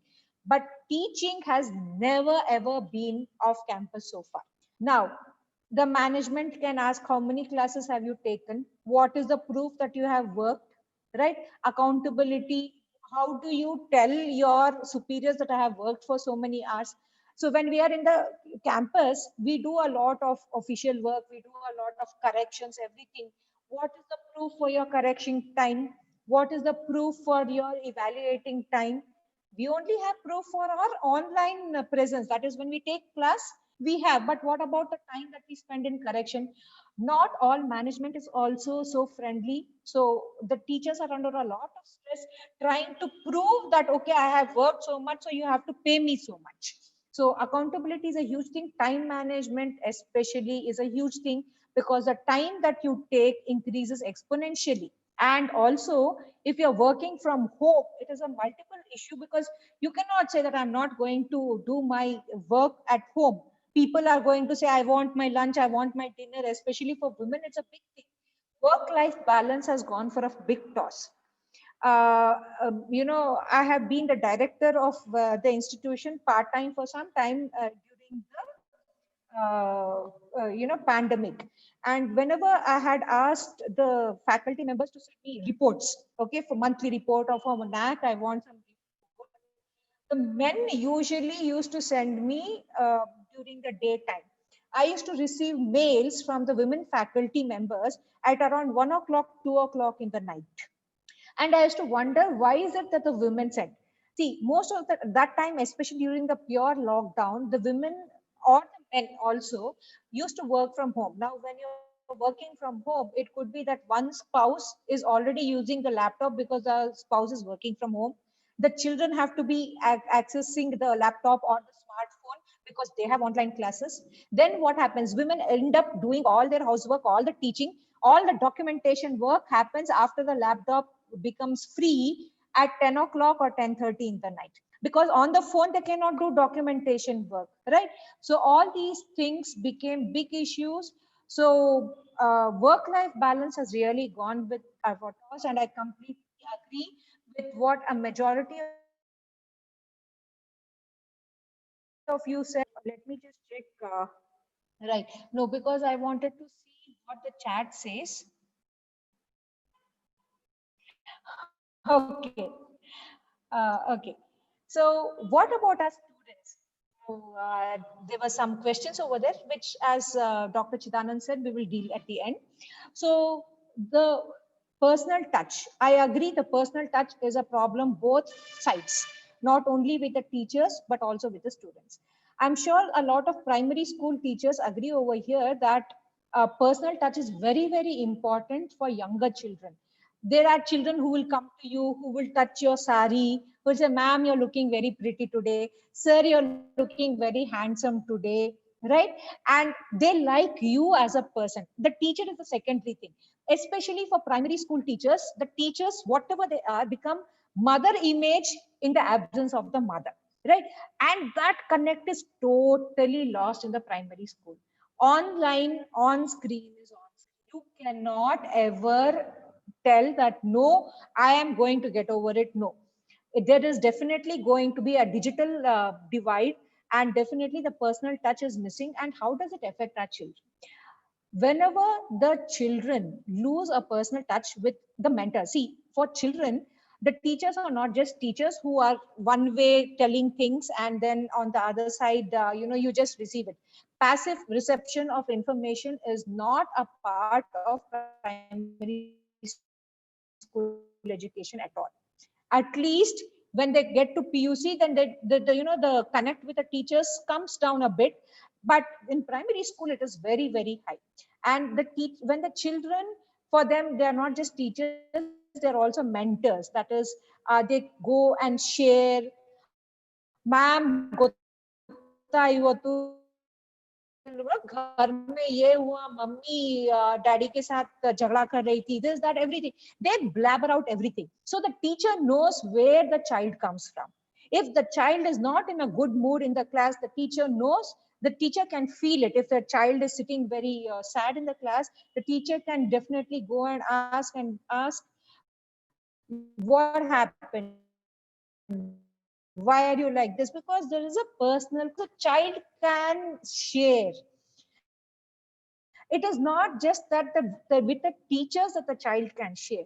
In between your classes, even in your classes, children talk to each other. We as teachers call them, don't talk in the class. What are they doing in the class? They're sharing with, their naughty ones are the ones who really share with each other. They share everything, and the ones who talk less already have a problem. Over here, we have totally taken off all sort of social interaction from them. They have no, as soon we can see that as teachers, the whole class is talking. What are they doing? That whole that time that they have in between is a beautiful time for them, because that is when they talk, they share, they talk about movies, they talk about everything. They talk about Sushant Singh Rajput, they talk about K drama, K pop, this heroine, that. They are sharing, and when they're sharing, it is emotions which are coming out. Some they might be sharing about, this teacher, no, I don't like her, man, she's like this. At least they are venting out. I felt very good when teacher said this. None of this is happening when we are putting them in an online platform. Then parental pressure, because parents can see everything. 2-3 days child does not do homework, gives you late homework, it is okay with us. In a regular class, parents don't come to know immediately. Here parents are sitting on the neck. Did you upload? Did you take? I want to see, because everything is easily accessible to them, right? And then status presentation. Status is very important. Many times you see that children sit with on bed sheet behind them. Our children come from all backgrounds. There is one child sitting with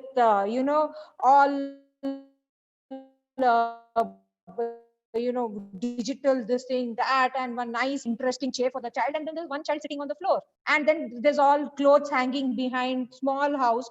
Now what does this child feel? In a school, everyone comes with a uniform, it is taken care of. But over here, the child is feeling so conscious, feeling so frustrated, because the child is not able to hide the reality of its domestic life from others. And teachers say, put on your video, put on your video. What happens when the video is put on? There someone will be screaming in the background, hey, batte vak dene, hey, so it is that the backgrounds that they come from. And then after the person will say shoo shoo shoo shoo shoo, because this person is on video, audio, everything, right?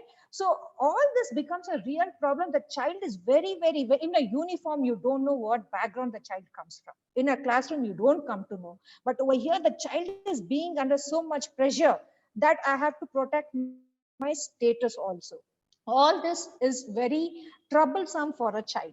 Then real-time monitoring, everyday monitoring becomes a problem, because the teachers are not able to monitor, but the parents become the problem. The parents, you have two different levels of parents. The ones who have totally detached, and they're like, I have given the laptop, I have given the phone, you do whatever you want.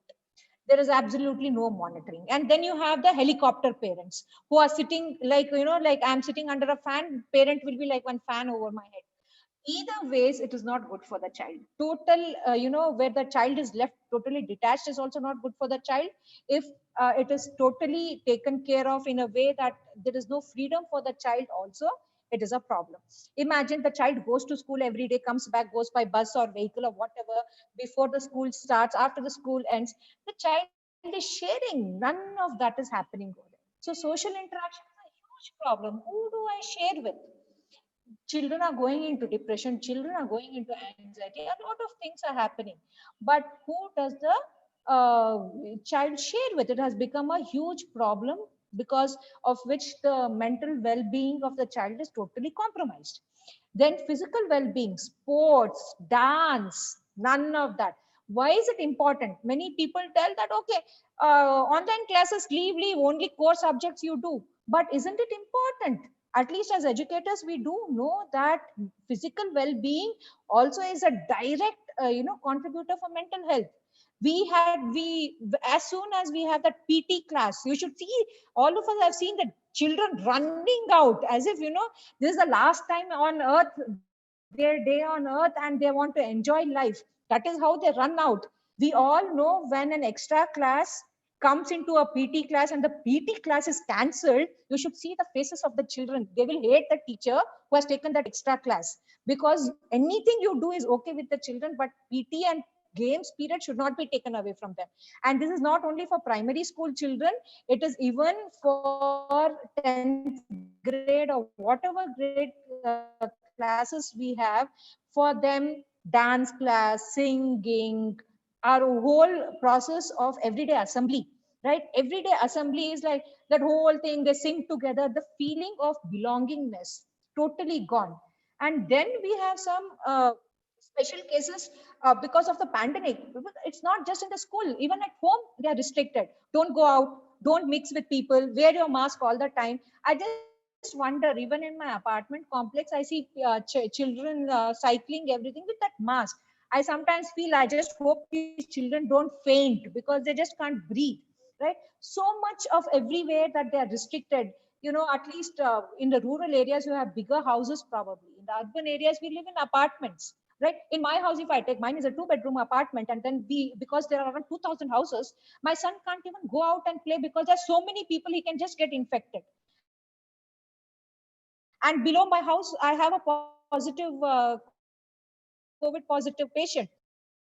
So my son says, Amma, should I go out? Because mental strain that the children are going through. My son is a cricketer. He's not played cricket properly for the past 8 months, right? So all these things put together, it's a real stress for the children. And then we have cases of substance abuse. Now there is no way of monitoring them. We do expect that the parents to monitor that. Many children are going through withdrawal symptoms also, and when they are going through withdrawal symptoms, sometimes parents don't even know why my child is having withdrawal symptoms, because they don't even know that my child is addicted to something. So all these things are huge issues when it comes to our students. Then role of parents. As teachers, when we were parents, in regular school, we used to forget from 8:30 to 5:30 what happens with our child. It is my time, I will enjoy my time. It is a teacher's headache, it is a school's headache. But now what has happened, the role of the parents has become 24/7.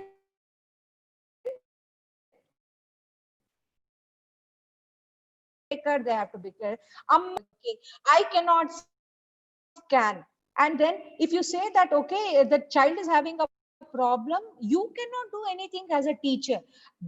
Usually what happens in the school, you have the class teacher who takes care of all these children and sees what is the mental health of my children, are they going through any trouble. You cannot do anything over there because you are sitting somewhere else. Now the parent has become whole and soul. So if you have a problem with the child, who is going to tell you have a problem with the child? It has to be the parent. Wherein it was totally role reversal that we had about 7-8 months back. We used to call the other way around. The parents had to tell, look, I think my child has a problem. So all these things has become this thing where parenting has also become extremely stressful. Extremely stressful. Why? Because stressful because parent was not equipped to sit with my son. I have a teenage son from morning to evening, and that my son eating my head from morning to evening because I was also working. So on one side, I was working with my laptop, and then other side, and my son says, "Amma, I'm hungry. Amma, I'm bored. How do I entertain my son?" I am not used to seeing my son 24/7 because from 8:30 to 5:30 he goes off to school. So we have not equipped as educators. We all have taken orientation classes for the children. We all have told the children how to use the gadgets, how to use the platform, everything. But how many of us have taken time to orient the parents? What can you expect out of the online classes? What is your duty as a parent?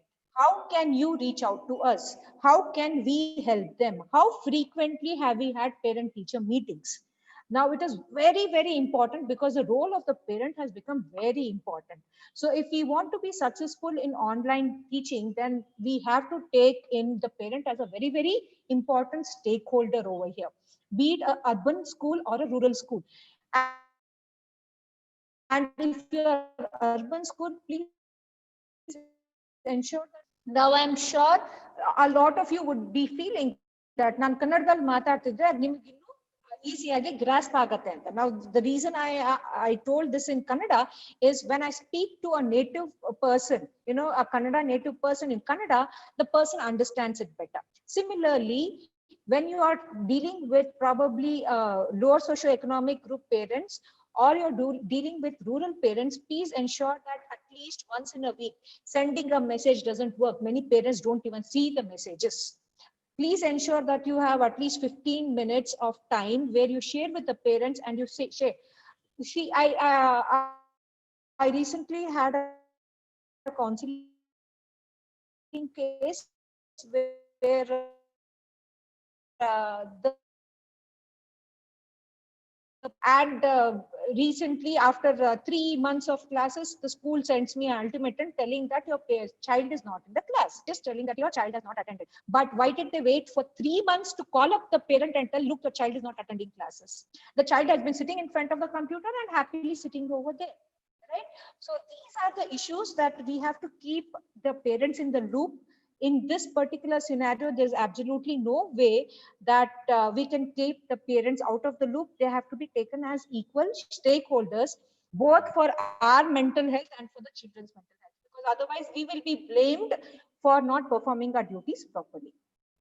Then classroom management is a big issue.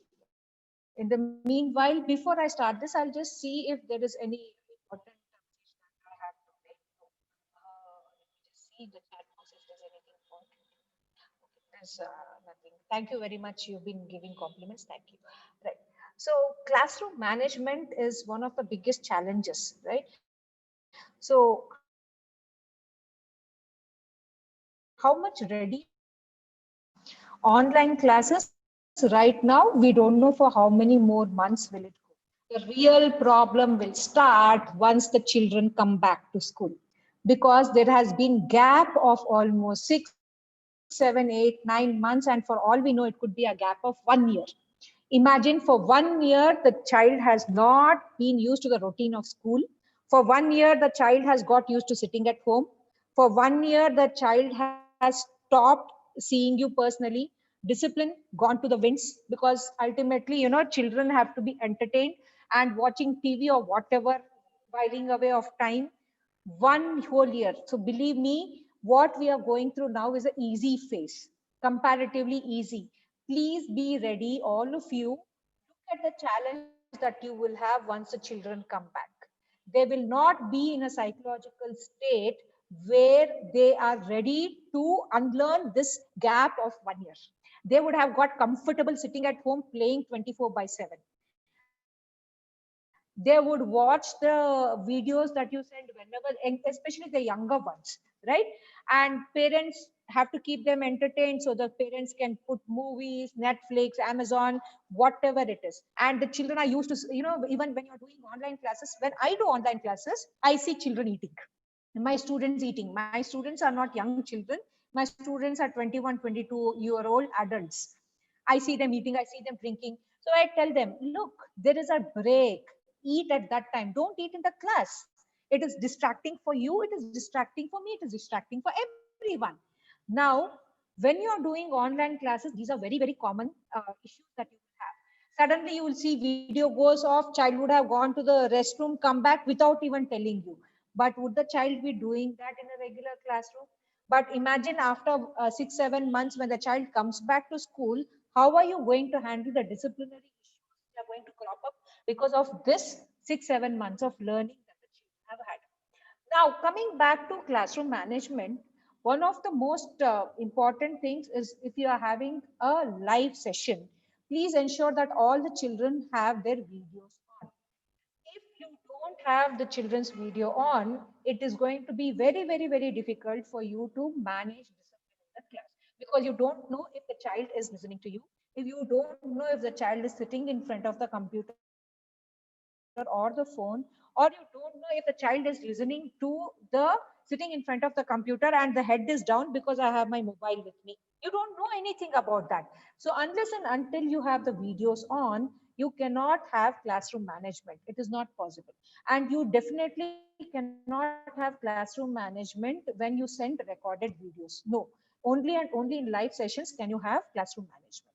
Then many times what happens, we keep on talking. Many of you said that I don't know if my students have even learned or not. Be it young children, be it adolescents, or be it college students, the whole loop of teaching is not complete unless and until the teacher comes to know if my students have understood what I have taught today. Now, how do we ensure that? There is something called focal questioning.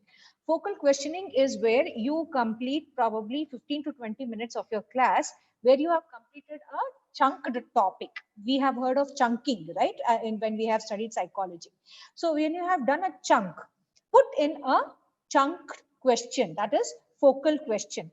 When you put a focal question, what happens? The answer to the focal question will be the summary of what you have taught in the past 15 to 20 minutes. In that way, what is going to happen? The children have to go back, recall what has happened, and hence you can in a way ensure that the child has understood, because when if they explain it wrongly, you know that the child has understood it wrongly, right? So go on rotation basis where you take the name of each child and ask. If you tell someone in the class answer, they are not going to answer. So you have to ensure that you say, okay, Aruna, you tell, Deepak, you tell. So when we call out random names, the children are going to be very, very alert. Now, if I suddenly tell Dr. Chidanand, now Dr. Chidanand, I have to be, I don't know when this lady is going to call me. So I'll keep listening to this, right? So the same thing. What happens with adults happens with the children. So if we completely leave them as if it's one-sided story, we go on and on and on, then it is not going to work.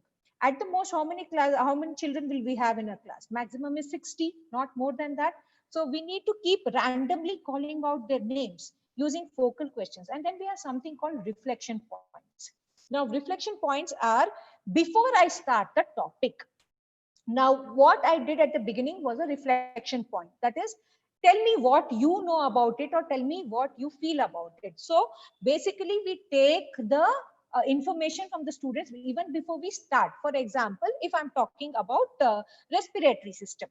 Okay, so if I'm doing a class on respiratory system, then I say that, okay, I don't even tell today I'm going to talk about respiratory system. What do I say? Okay, how do you think humans breathe? How do you think? Do you think plants breathe? What do you know about it?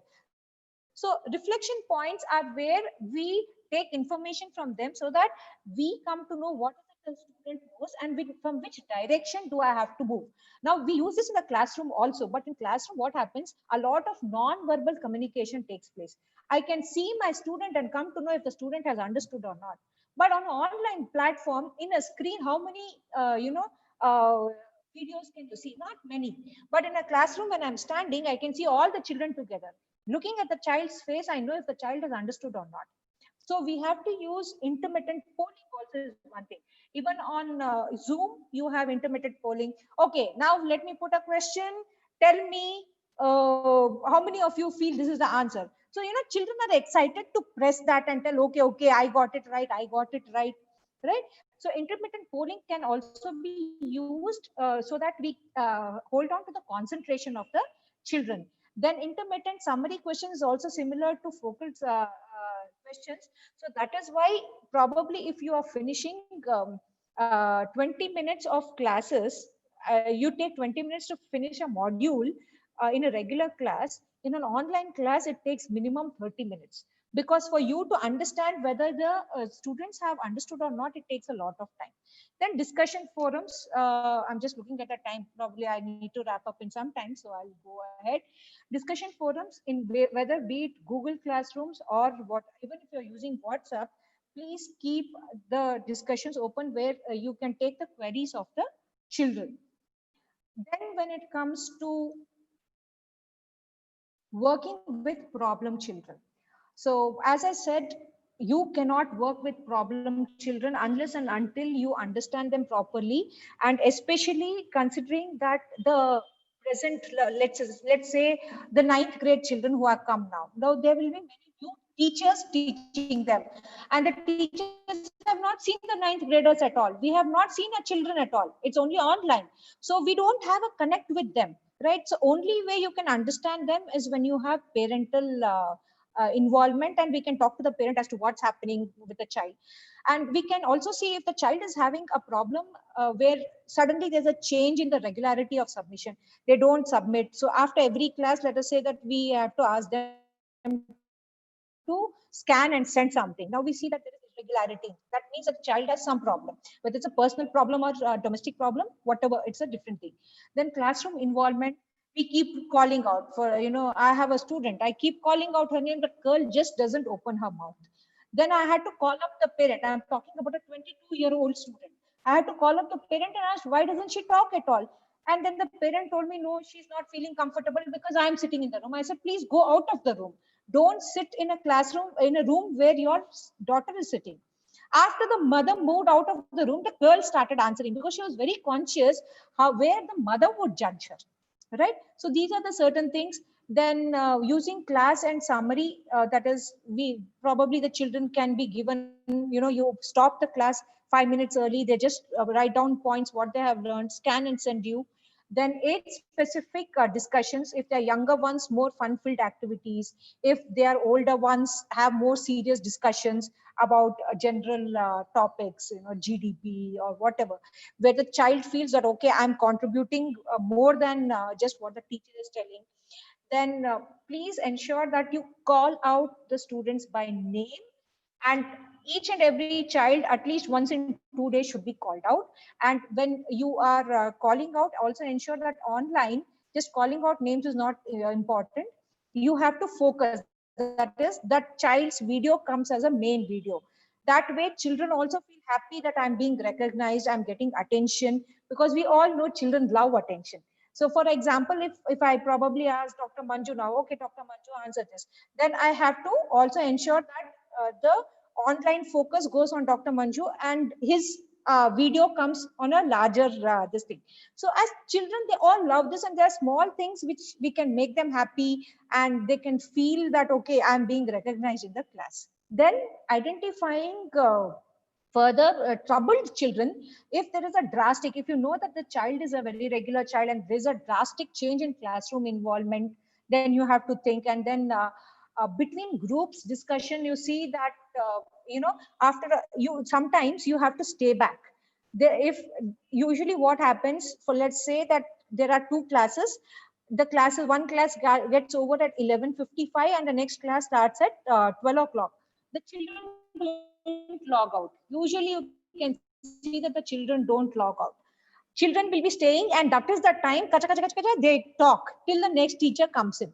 It is okay, let the children talk. They are having their own time. But there's something that when you see that there's one child not participating at all, very silent, then you should think that, okay, why is this child? Usually a talkative child is not talking, because it is very common if you look at the number of cases of domestic violence. It has increased in the pandemic. And then also a lot of children are going through sexual abuse and physical abuse at home because even the parents' mental health has gone for a toss. So these are the things that are very important. And then just not online classes for the syllabus, having life skill and open time for the children to talk at least once in a week, where children are just led to talk and the teacher just moderates what they are talking, and we can give them topics to talk where they feel free to open up, right? And then we also have to take care of the scanned copies. Lot of mistakes suddenly, child is writing incomplete answers, or you see that there's scratches. All these things are indication that the child is probably going through some troubled time. And also overuse of technology, which we as teachers cannot handle, but the parents have to handle this. But also when you give assignments, make sure that the child is not overexposed to technology, googling everything. Usually children go through a burnout when they do this. Then there are other special issues that we have, the other problems that we have, special needs children. Now again, it is a little difficult dealing with this. So the books, the scanned books, everything have to be very, very important. Then having inclusive children, especially when you have RTI children, right? When we have RTI children now, and also children from lower socioeconomic status, they do not have the same facilities with the other children in the school have. How do we deal with this? Inclusivity is a problem, right? So how do we deal with it? How can we do something extra? It is usually what we do is, I do have children who have problems with connectivity. So all the classes, because I know they have a problem, all the classes are recorded and I send them the recording on WhatsApp. We have to bend rules. We have to use multiple ways of working. Otherwise, it's not going to work. Then again, we have working parents and work from home parents. So overindulgence and underindulgence are other issues that we have to be dealing with.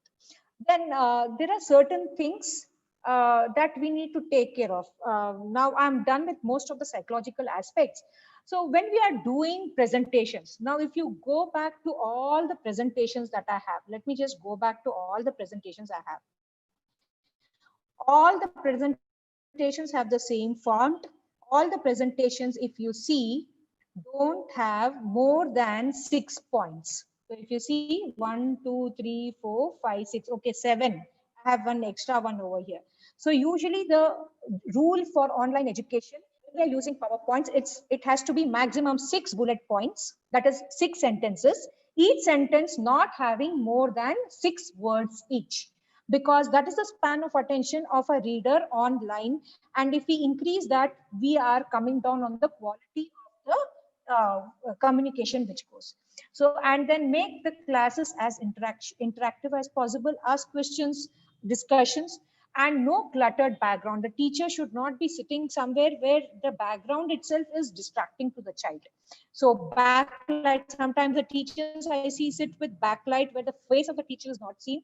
Please avoid all these things. And even the dressing and the color of the teacher. Now, many of us feel we are working from home, so it's okay in whatever dress we are. No, the students look at us, and the more we are disciplined, the more disciplined the children are going to be.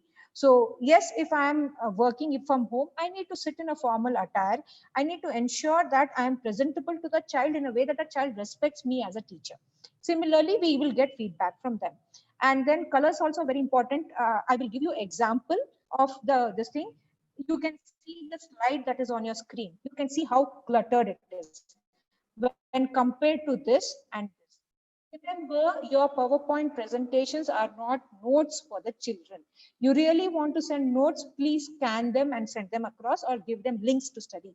PowerPoint presentation is used for online class teaching, and they are not to be cluttered. It is for discussion.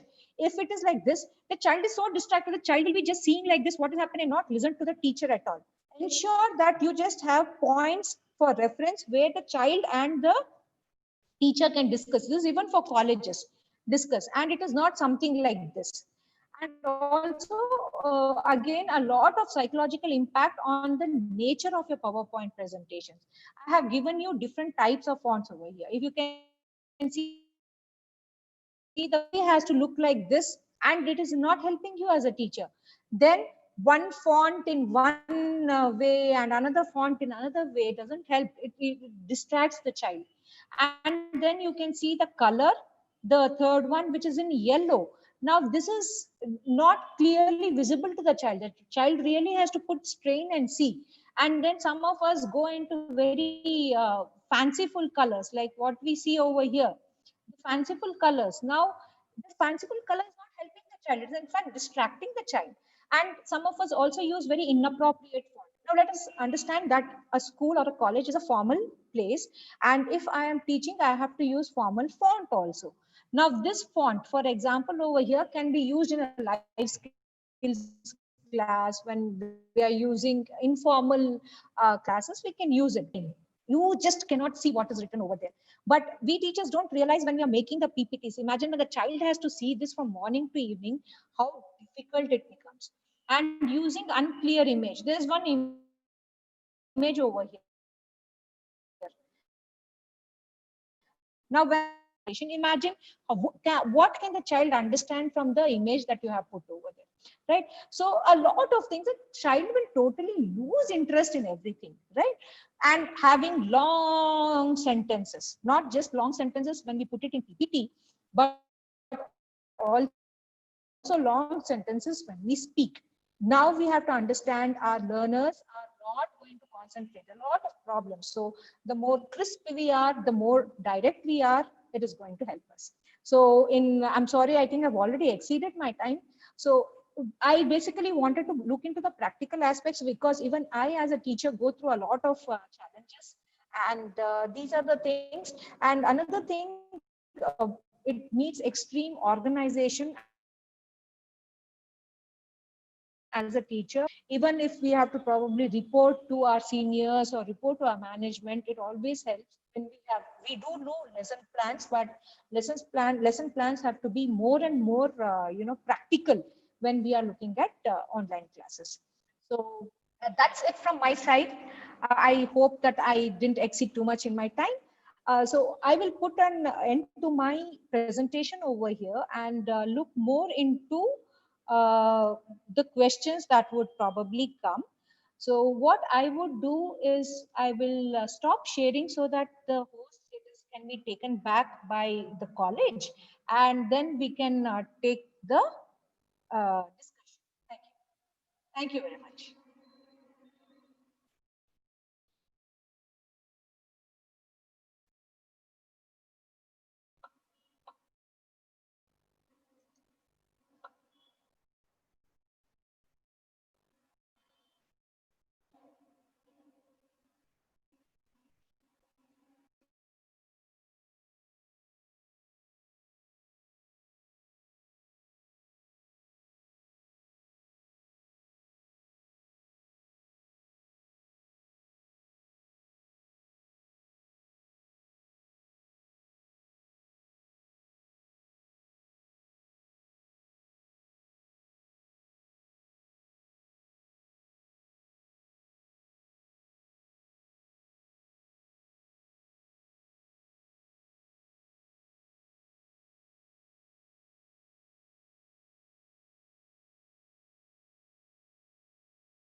Thank you. ಕೇಳಿಸ್ತದೆ, ಮಾತಾಡಿ, unmute ಮಾಡಿ ಮಾಡಿದ್ರೆ. Okay okay okay. Hello, can you hear me? Yes sir, yes sir. Can you hear me now? Okay. Ramesh sir. Okay. After discussion session, I will connect you, sir. Okay, you tell me, huh? Okay, sir. Okay. Fine. Okay. Now I would like to thank Dr. Archana Bhatke, madam, for your resourceful and such a fruitful presentation, madam. Thank you, madam. And we are very proud to say, you are also one of the member of our esteemed educational institution, National Education Society. Thank you once again, madam. Now it's the time for discussion. I request all the participants who have any queries or any questions regarding this area, please text your question in chat box. I will communicate with you. Sandeep sir, first question for you, sir. Sandeep sir, connect with Sandeep sir.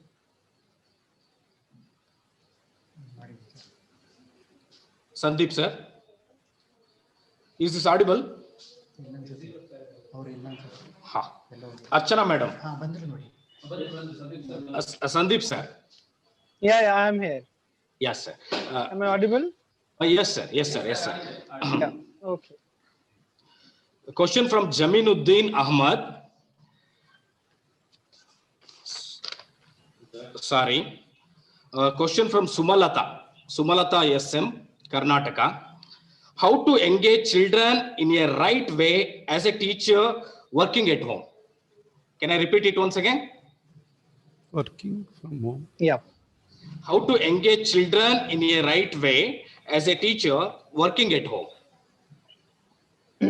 Okay, so the way I understood the question, probably she's asking from parents' point of view, not from the teacher's point of view, right? So as a parents, probably there are number of ways through which you can engage learner or your child for studying. First of all, you have to understand the basic nature of child and the way child would like to engage, himself or herself with the studies. What generally parents believe that, again, I said, I even highlighted in my presentation, it doesn't mean that if child is not studying Hindi, history, English, mathematics, it means they are not studying. So first of all, parents need to reconceptualize the very idea of what they call learning is all about.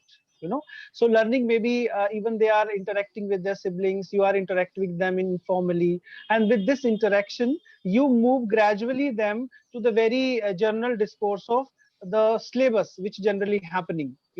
Let's say in social sciences, if these days we are facing the issues of security and health, probably, then even if your child studying in 5th standard, while discussing these issues, you can take them to the very idea of social sciences, very idea of EVS, where you're talking about health issues, sanitation issues. So that is how gradually you have to move children to the learning practices. It will not happen all of a sudden like that, okay, if you'll do this, then children will learn that. It is a very slow, gradual process where you will earn their interest, where you will earn their faith, and then only you will be able to help them to learn better in classes. As Archana ma'am has beautifully explained, that all the time teachers, parents are sitting like a helicopter, like you have to do this. Probably initially your children may love to do that, but very soon they'll burn out. They may not be able to very interested doing all this stuff. So you need to be patient with them.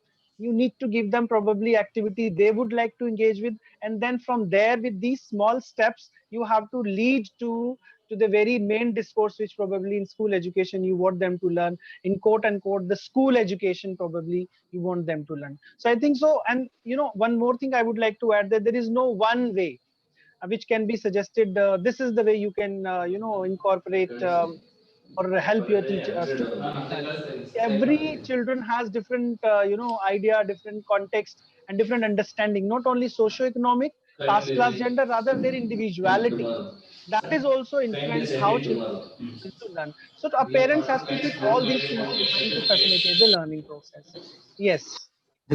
Thank you, Dr. Sandeep sir. Thank you very much.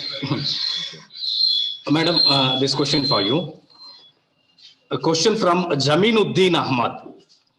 What are the psychological impact on students in online learning?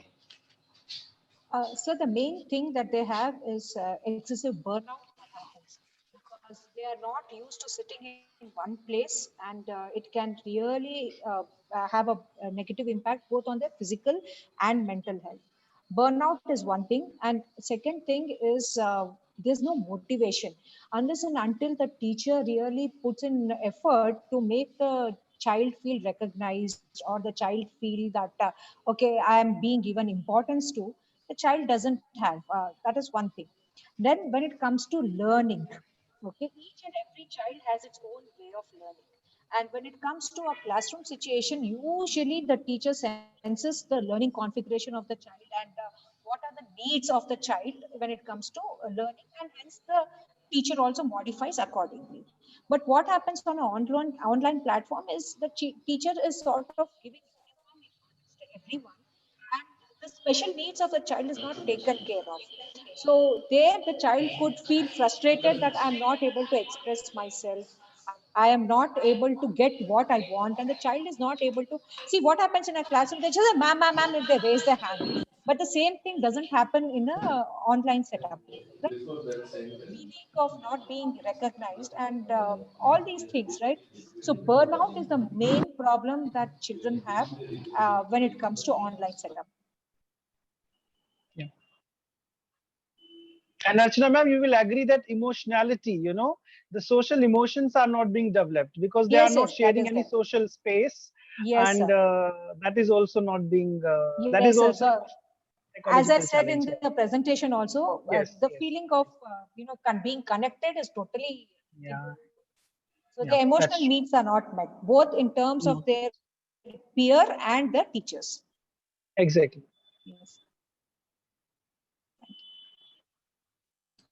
Thank you, madam. Thank you, Dr. Archana, madam. Dr. Sandeep, sir, this question for Yeah, you. A yeah, question from Jishnu, Kerala. Sir, is this audible? yeah, yeah, audible. Yes. How to stop cheating in online examinations? What is the authenticity or what is the remedy for this? I think this is a very tricky questions and will be a little difficult to do because first of all, I would say that online teaching cannot replace the physical teaching. First we need to understand, and this is a time being arrangement we are doing with. So this is even a good time to understand to faith your learner. Even I would say that even some children are taking help from the book. It is fine because at higher level of universities also we are having open book tests. So probably we need to have a different definition altogether about cheating, about examination, and so many things. So there is no uh, camera. Even if you'll have open camera, even student can do cheating. There is no camera opening doesn't show that they're not cheating. Probably it is on the screen, it is on the there. So probably trust children. This is a good time to develop a kind of good trust with children and have a different vision about assessment and examination. That is a good time we should revisit about this. So that's what I have to say here. Thank you, sir. Thank you. Very nice observation from your side. Yes, madam, this question from Shabana, Rajasthan, this question for you. How we expect CCA, continuous comprehensive assessment through online teaching? Can I repeat it once again? Yes, sir. The CCE. Yes. Yes, sir. So one thing is CCE is not limited to the tests now. Online, you cannot say that it is only tests, so you cannot think about that. It is something which happens in every class. So as I said that probably having summary questions where continuous evaluation is happening, and even if you are doing tests in continuation with a previous question, but not going for the cheating aspect of it. Higher level of Bloom's taxonomy. All of us learn about Bloom's taxonomy, right? So when we are asking basic questions like understanding or the first two levels, really don't help us when we are trying to understand whether children have understood or not over there. So it's only when we use higher level of Bloom's taxonomy questions even when it comes to everyday classes. So for example, if I'm talking about, let's assume I'm talking about the history of India. So if I'm talking about the history of India, if I ask questions in everyday class where I talk about just dates or whatever, that is not going to help me, whether be it online or offline. But if the same, if I can have a wider question where I can talk about what do you feel, or why do we need to, why is history important to us? Okay, and I give something like, okay, I talk about one mutiny and I talk about how is it important to us. I talk about the Bengal famine and I talk about how is it important to the Indian context now. So that has higher Bloom's taxonomy discussions. And seriously, yes, CCE doesn't work in the unit test sort of format. It is more to do with everyday. So we can think of everyday assignments, but not at the cost of the children, in the sense that by not burning them out, make it interesting, but make it more elaborate in a way that they are more expressive rather than direct answers. Thank you, madam. Yes. Thank you for your very informative and very objective answer. Thank you, madam. Sandeep sir, this is last question for you. Yeah. The question from Saguna Khajuarya from Manipur. How to deal with an introvert child who does not express feelings? Okay. See, it's an interesting question you have asked me. There are two ways people become introvert or extrovert. One, they have certain innate abilities of being introvert and extrovert, and there are certain cases where children are becoming introvert because they are not given any scope in their family, in school, and any other places to express themselves from the beginning, and therefore they gradually become introvert, right? So first of all, it is to be identified that what kind of introversion they have. And then probably, let's say if they have acquired introversion over a period of time, they have acquired this, then certainly asking them to, share their ideas in the group of 2 people, then gradually in group of 3 people, then 4 people, and then small group, and then gradually moving them to the class, and then gradually moving to the assembly, and then gradually moving to the larger audience, then this stepwise intervention in his sharing of idea will definitely help. Another point, sometimes we also commit mistake by saying that everyone has to be extrovert. It's not necessary. Why do we want a person who is flourishing his life, his ideas, being introvert, and on writing, on painting, he's able to express beautifully things there. So why we want everybody to be extrovert in this? Otherwise, this word will be homogeneous. So it's good to be diversity in the social life. So if somebody is not extrovert, not able to communicate everything, but he will be or she will be able to communicate in writing, he will be communicating in painting, and so many other ways. So understand the basic ability child has, and accordingly you decide if you want to make every child to be extrovert or you don't want to be extrovert. And even if you want, then go a gradual upgradation, like 2 people group, 4 people group, and then gradually presenting in the class, then presenting in the assembly, and then to the larger social group. But it will take time. It doesn't happen in a day or 2 or a week. It will gradually take time. But still, I will say, decide you want everybody to be extrovert or not. It's good sometime to be introvert children in the social life because they have their own way of expression. So that diversity is the beauty of social life. So that's what I would like to say in this.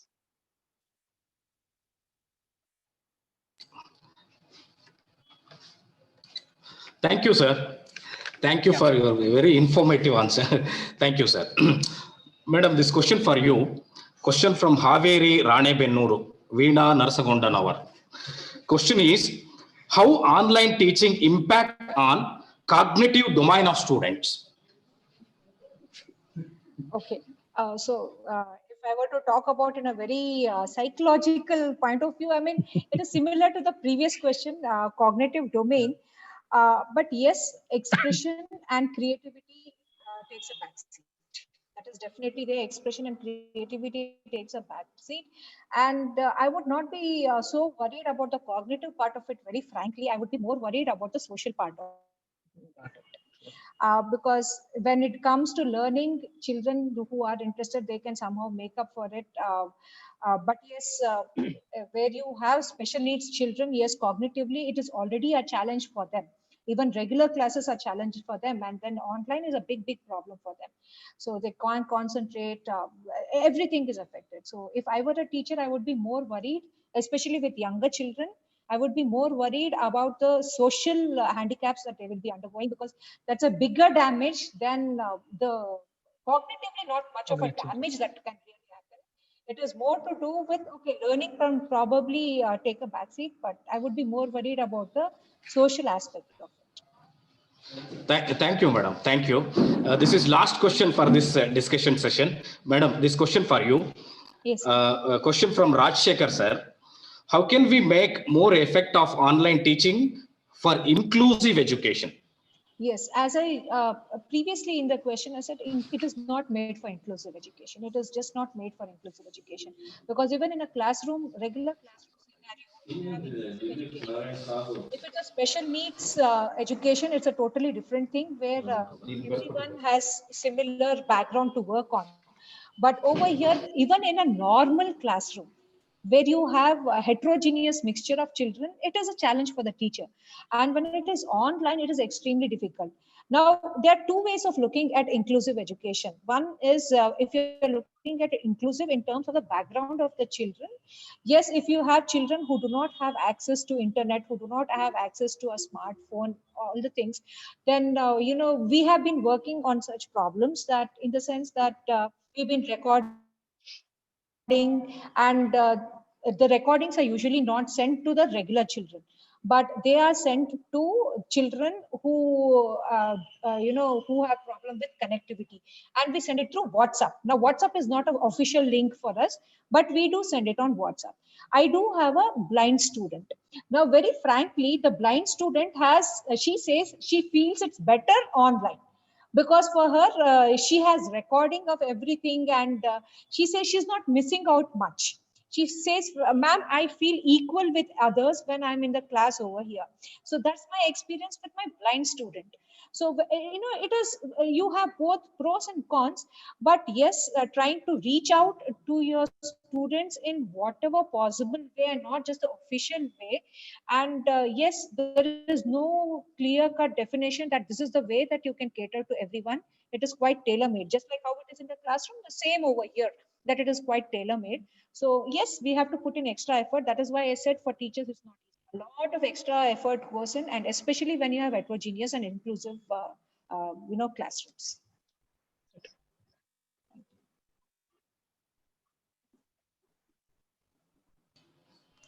Thank you, Archana, madam. Thank you, Sandeep, sir.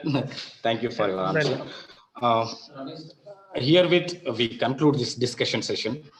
Now, finally, I request Dr. Ramesh K, Principal and President, Karnataka State Aided B.Ed College Teachers Association, for vote of thanks. Over to you, sir. Can you hear me? Hello, can you hear me? Yes, sir. Yes, sir. Yes, sir. Yes, sir. Okay. Audible. I quote, excellence is never an accident. Believe in hard work, creativity, and involvement towards building better future for mankind at large.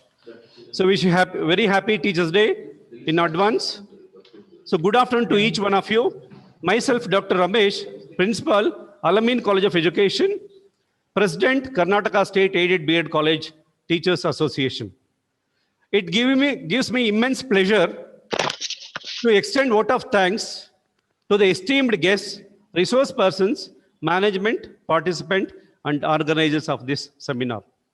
First and foremost, I would like to extend vote of thanks to respected erudite Secretary Sri S.N. Nagaraj, National Education Society, Shumaga. Normally, we all know Secretary of the Educational Society will be busy in looking after administration of the different institutions in the society. Even in spite of his busy schedule, he has come and addressed all the participants. On behalf of all the participants and on my own behalf, I wholeheartedly thank you, sir. Thank you, sir. I would like to thank respected Dr. S.S. Patil, Registrar, Coimbatore University. Normally, registrars will be busy in administration, But Dr. S.S. Patil is busy in administration as well as in his what you can say academics. He is very much interested in research and academics. In spite of his very busy schedule, he has made it a point to attend this program and he has given inaugural address. Sir, on behalf of all the participants, management, and on my own behalf, I profusely thank you, sir. I thank Dr. Sandeep, Assistant Professor, CIE, Department of Education, University, New Delhi. He is one of the main speaker of the day. Sir, you spoke about psychologically how our mental health should be taken care during all these type of natural disasters, especially this type of pandemic situation. Human life has been changed. So people affected socially, academically, physically, biologically, as well as physiologically. Psychologically, parents, caretakers, and teachers should be healthy. We know our body and mind are very good communicators. We should not ignore that communication, right? We should take care of that communication and we will be mentally healthy. We should not hide mental problems. Mentally healthy person creates close relationship with others. Sir, you have talked about children. We can, what do you say, how we can foster the mental health among children. You have informed us about the children should not be overburdened if they are not capable of. Give them only required. You mentioned about parents and teachers' behavior influences greatly on children. We must take care of behaviors. The parents as well as teachers should show love and affection towards children. They should not feel loneliness. You have mentioned about food, activities, talking with them about talking with them as friends and spend time with children. Sir, you have mentioned about how to overcome the stress, strain, frustration, conflicts, and so on. And spoke about one must be positive and be optimistic and hope for the best in life. So your lecture was informative and educative for all the participants. Even in spite of your busy schedule, you have, what do you say, given your time for the lecture. On behalf of all the participants, management, and on my own behalf, I sincerely thank you, sir. I would like to extend vote of thanks to another important and main speaker of the day, Dr. Archana Bhatt K, Associate Professor and HOD, PG Department of Psychology, Surana College, Bangalore. Madam, you spoke about how we must face psychological challenges in adapting ourselves for online teaching and learning. And also, you have mentioned about the experiences of online classes of students and also mentioned about teachers' responsibility in online teaching. You spoke about students' experiences in the physical classroom, parents' pressure, maintaining social interaction, and physical well-being. You explained the role of parents, duties, and responsibilities in taking care of children. You talked classroom management is very important for a teacher and how we should, what do you say, should teachers do the multiple tasks during classroom teaching. And also how to identify problematic children in the classroom and also tackle the special issues in the classroom. So, madam, everyone has benefited by your lecture. And madam, on behalf of all the participants, management, organizers, and on my own behalf, I wholeheartedly thank you, madam. I thank the dynamic principal, Dr. Prakash, who has taken a lot of interest in organizing series of webinars, which is really benefited and beneficial to all the participants. One, on behalf of all the participants and association, and on my own behalf, I sincerely thank you, Dr. Prakash. I also would like to thank the coordinator of this webinar, Dr. Manju, MD, Assistant Professor, of this National College of Education. I thank all the organizers of teaching and non-teaching of SVK National College of Education and associate professors and all the participants of this webinar. Thank you one and all who are directly and indirectly involved in this webinar. Thank you one and all. Thank you. Thank you. Thank you very much, sir. Thank you, Dr. Ramesh, sir. Thank you for your vote of thanks. Thank you, one and all. Herewith, we conclude all sessions. Thank you. Thank you, one and all. Thank you. Next week,